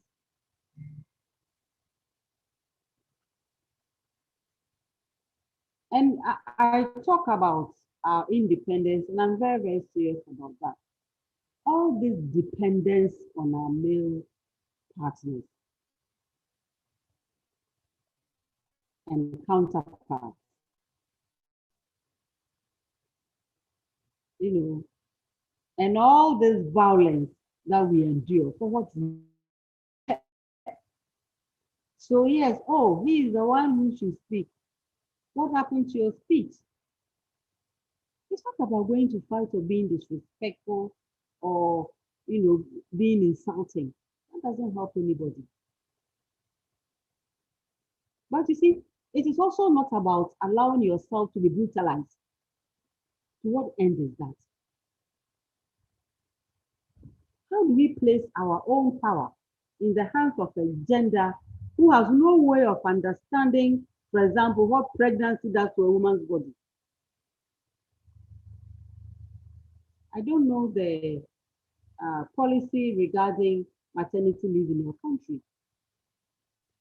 When was the last time it was reviewed? When was the last time? Teenage pregnancy, then they saw flags in the newspaper. The day after, what happens? So there's a policy Oh, she should let her go back to school. Who is taking care of the baby? Does the policy also affect the little baby? Is the girl taking her child to school?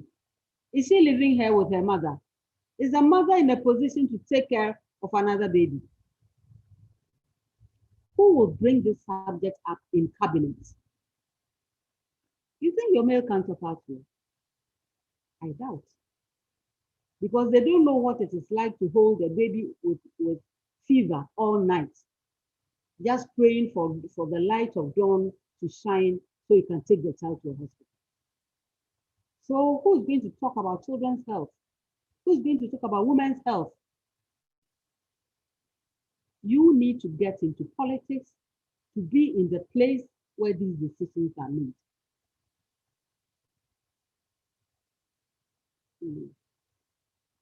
And if you are not there, how can you influence the Minister for Health or Education or Security or Finance or Agriculture or anything? And they should all understand that their work is shortchanged by the absence of women. If you have time, I'll pick each one of them, but each one of them also deserves a speech, and I know that I'm taking too much time to finish anyway. But let me say that yes, we can do better. We can move beyond the images of illiteracy, of poverty, of ill health, of low income. Yes, and yes, we form the higher percentage in any of these. Why is that the case? Because we are nowhere to be found where the important decisions. Every so often, some are going for external experts. Really, when the people suffering these things are right around them, and the majority are women, they don't even talk to us. We will make them hear our voice, and we should. So you see, politics matter, and women must be involved. Nobody will change anything for us. We must take charge. The political arena is a good place to begin. So I encourage all of you not to be discouraged. The structures to keep us out are there. Remove them. Turn those barriers into opportunities for change. And sometimes it just is plain annoying, in the sense that when women want to stand for any position, then all these questions come from men and women. Is he married? Does he have children? And so on. Are they going to look after your children for you? So why is it whether I have children or not a matter? Is she beautiful? How about her makeup? And a whole lot of annoying things. Is that a requirement for the country to move forward? Whether I use makeup or not? Whether my eyebrows are shaped or not? So then you spend inordinate amounts of time, on your blush. A black, beautiful woman like you, what is the blush doing on your face? We must know where the important things are, how to spend our time. If you're going to spend 1 hour every day to paint your face, how efficient? The day will not get more than 24 hours because you need to do makeup or wash it off. I'm not saying you should look scruffy. I'm not saying you shouldn't look beautiful. I'm just saying it's a question of priorities. What's important for you at this time? That 1 hour, if you spend it with a woman in the market to listen to her worries, you'll be a better politician. It's a question of choice. So they ask all these annoying questions. What's the sense of fashion? We are not handbags. We are thinking human beings who are determined to enter the political arena to make a difference in our country. We are not working advertisements in agencies. We are people with brains. We are people with dreams and visions. And we are people ready to work to promote our country. What we're saying is that we've been here for too long. And the time to act is now. There are many challenges, including being judged differently. But the important question for me is, how do you see yourself? You yourself, how do you see yourself? So, you know, are your harsh critics the people who are opening or closing doors for you? Who are you listening to? Choose your friends. Is it the one who encourages you? Is it the one who is going to talk whether your dress is, you know, fashionable or not? Is that what is going to ensure that that girl has water in her home so she doesn't have to go out and fetch water? So it's a question of who you listen to. You need to grow a circle of young people with common interests. You know, and should you fall, of course you will fall sometimes. But when you fall, don't look at where you fell. Look at where you stumbled. Don't be afraid to accept your mistakes. Don't be afraid to grow. Avoid the stump that trumped you. Dust yourself over. Grow up. Get on with your life. Get on with the life that inspires others. The life and the examples that help others to come along with the thoughts, the speech, and the attitudes that are legally right, are morally right, are happy. They make you so happy that those around you want to do what you are doing because it is right thing to do. Thank you very much. God bless all of you.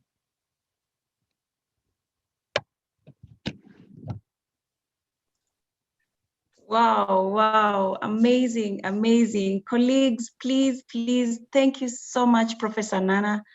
Oh, those are encouraging words. Those are words of wisdom. Those are words from someone who's been on the terrain, who has run that race that we are all going to run. Colleagues, please, please, please, let's all have our videos and just to thank Professor Nana, and we can do the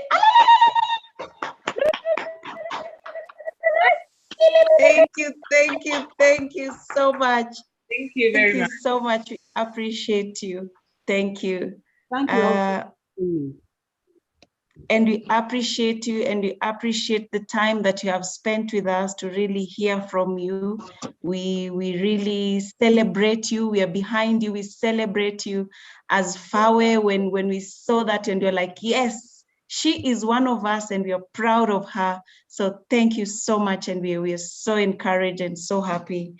Dr. Terry, we are happy that we've had that wonderful experience sharing from one of us. Would you allow us to have some questions, probably, if you want to have some questions or comments? Colleagues, the floor is open. If we have questions or comments you want to direct to Professor Nana, please, this is the time. You can, I can see Stella Atieno. You can go first. And then I see two people. I see Stella Atieno. I see Jacqueline Waweru from Kilifi. And then I'll get a third last person. As we wait, Stella, please go ahead. You have the floor. And then Jacqueline. Thanks, Rachel, for this opportunity. Good afternoon, ladies. Good afternoon, Stella. Mine is not quite a question, but I always get lost, yeah? Mine, I really need to understand where I can start from. I'm a lady from Migori, Nyatike constituency, but we never stayed there. We used to go there for visits.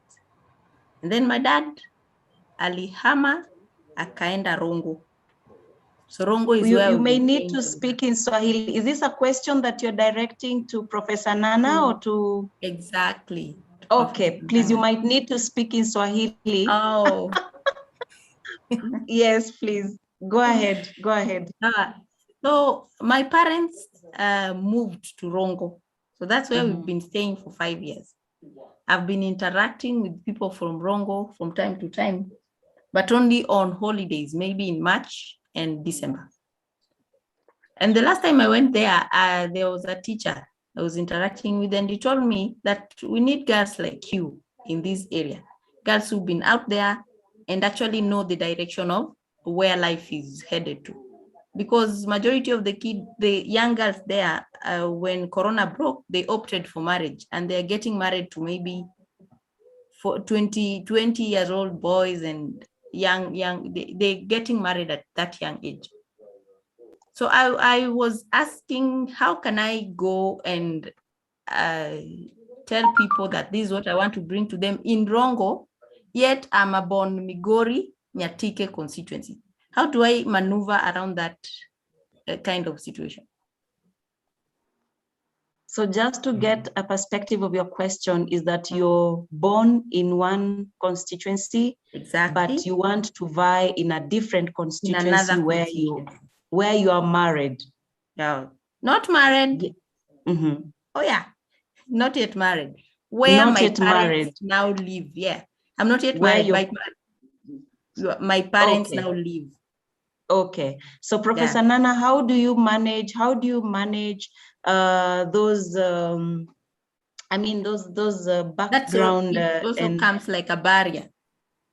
Exactly, where you want to vie in an area where you probably will get questions and we had this, I think, with the Professor Jacqueline Odwall on the first day, where you were told you cannot vie in this place because either you're married here, or whether you have not lived in this area, or whether we do not know you. So Professor Nana, from your experience, how do you manage that?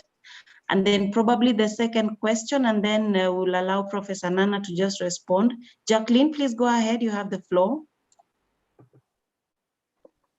Jacqueline, please unmute. Yes, please go ahead.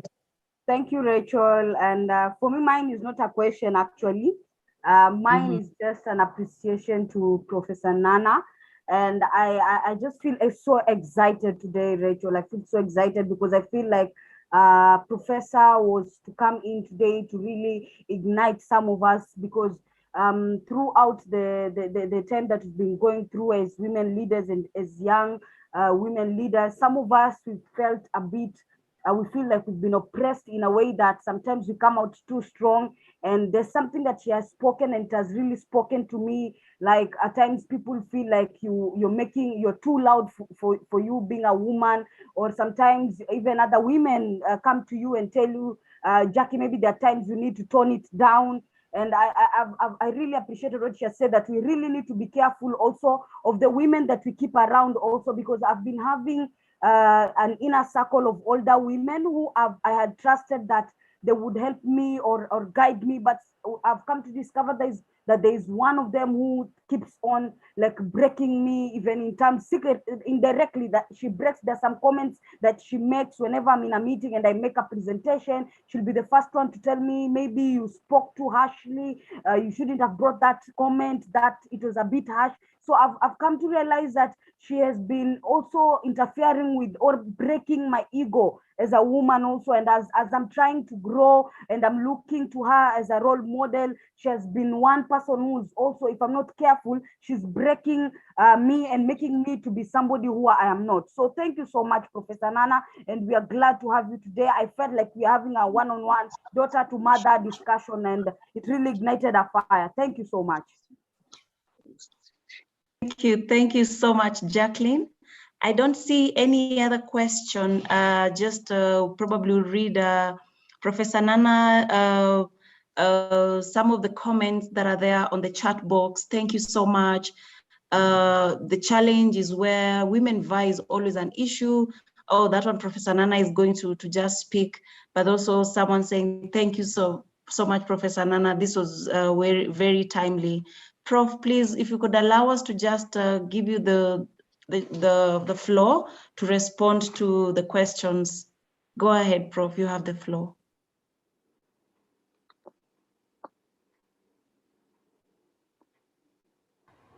Thank you very much for your questions and your interest. The First Lady was talking about moving from one area to the other. Of course, there has to be a rationale for it, and I'd have liked to find out why that is the case. But regardless the answer, you can always make friends. You can establish networks of people with common interests, so that regardless where you are, you can always join somebody who is there already. But I just want to say that I don't have a blueprint for anything. We are all learning. And it's a question of how you maneuver your way around. And then also, let us also be very mindful of one thing. So you're coming from the university and so on, immediately creates a barrier, whether you like it or not. So we need to find ways of bonding with our population. We need to find a way, maybe you live there, now you don't anymore. Even if you live there, it won't be everybody who knows you anyway. So it's a question of making friends. It's a question of bonding. It's a question of finding like minds. For all you know, there are many people there too who think that the best way out of this corona thing is to opt for marriage. You know, maybe there are other people who also don't think so. Who are they? How can I join my thoughts with them? What can we do together? But I think that as a first step, listen to the young people themselves. Why are they doing this? Maybe this is what is coming and we are surprised, or we don't think this is what is happening, or what should be happening, or we don't think that corona is solved by somebody getting married and whatever. But ask, talk to them. Sometimes you'll be surprised what you hear. And that may also give you the foothold to begin to make any influence. So please, let's avoid going with anything that we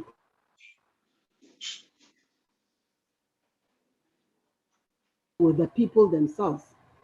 That way, when the solution is owned by all of us, application with the results become a little easier. And thank you to my lady about people asking you to tone down. And you know, sometimes we transfer our own inadequacies to others.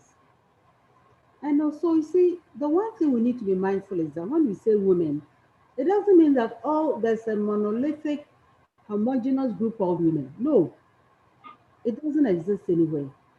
There are women with power, there are women with confidence or lack of them, power or lack of it, fears or lack of them, anything. We are also ordinary people like our male counterparts. So you see, sometimes it is maybe somebody is seen to be climbing up. It may remind others of what they wish they had done. Some will be confident enough to encourage you. Others will wonder why you are doing this. How did you get there? It can be anything. It can be fear, it can be jealousy, it can be anything. And these are all human emotions. Okay, so what do you do? What do you do is to try to have a circle of people whose criticism you trust. Let me use myself as an example. I've been at the university all my life, ending up as vice chancellor. But at every step, I have had a group of people on campus who tell me like it is. They don't want anything from me. They don't, and a lot of them were my seniors. When I joined the staff, I came to meet people who had taught me. Because the moment I finished my PhD, I was back home. They were there and they were happy to see me. And believe it or not, that whole group was a group of men. About 5 of them. And even when I became vice chancellor and they had retired, they will ask people, so how did I handle this meeting? How did I handle this? And then they'll give me feedback. They'll give me encouragement. They'll show me where, so you need that. But if you're going to have people around you who are always running you down, you don't need them. With all respect, you don't need them, regardless who they are. What they need to do is to say, this is going well, this is not going so well. This is what I suggest you do. But as for this thing about being loud and toned down, what are we supposed to do? There's a folk tale in my culture about, anyway, I'll tell you that another time. But what I want you to realize is that you can make your point intelligently, you can make your point with respect, you can make your point so well that others come to understand what you are saying without necessarily, But if you must always watch whether I'm speaking loud or low or this, I mean, in the end, you won't say anything. And that is exactly where some of them want you to be. So you need to be very, very mindful of that. You need a good circle of critics. You need people who give you feedback, good friends, who be able to tell you. And when they say the things you don't like, take them in good faith. At that moment, you didn't like it. It's like sending your paper to be published. the editor gets the paper, and the paper gets back to you with more red ink than black ink. So you are so angry, and you say, doesn't the editor really understand the physics of this paper? But put it down for 2 days. That moment, don't respond. Put it down for 2 days, 3 days. Now go back to that paper and see. You may see that, this guy has a point. Maybe not all of them, but some of them. And you pick those, you review the paper, you send them back, and one day here you are in a rare newspaper story, a rare journal, and you are published. So I'd say that, don't cut people off. Just that you know what to go to them for what. When they say tone down your voice, yes, I've heard. That is all. It's not about, no, why should I tone down my voice? All that energy, put it to positive use. I've heard you. Thank you very much for your comment. Just walk away. Don't start an unnecessary argument there. It won't help you. Maybe that person meant well, but didn't know how to say it well. Okay? So that is how I'll answer that. And thank you very much.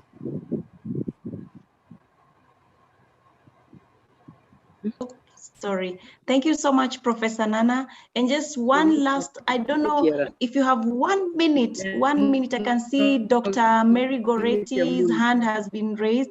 Dr. Mary Goretti, please kindly. And then we'll allow Professor Nana. Please go ahead. Yeah, thank you so much for the wonderful presentation and insight. That was awesome.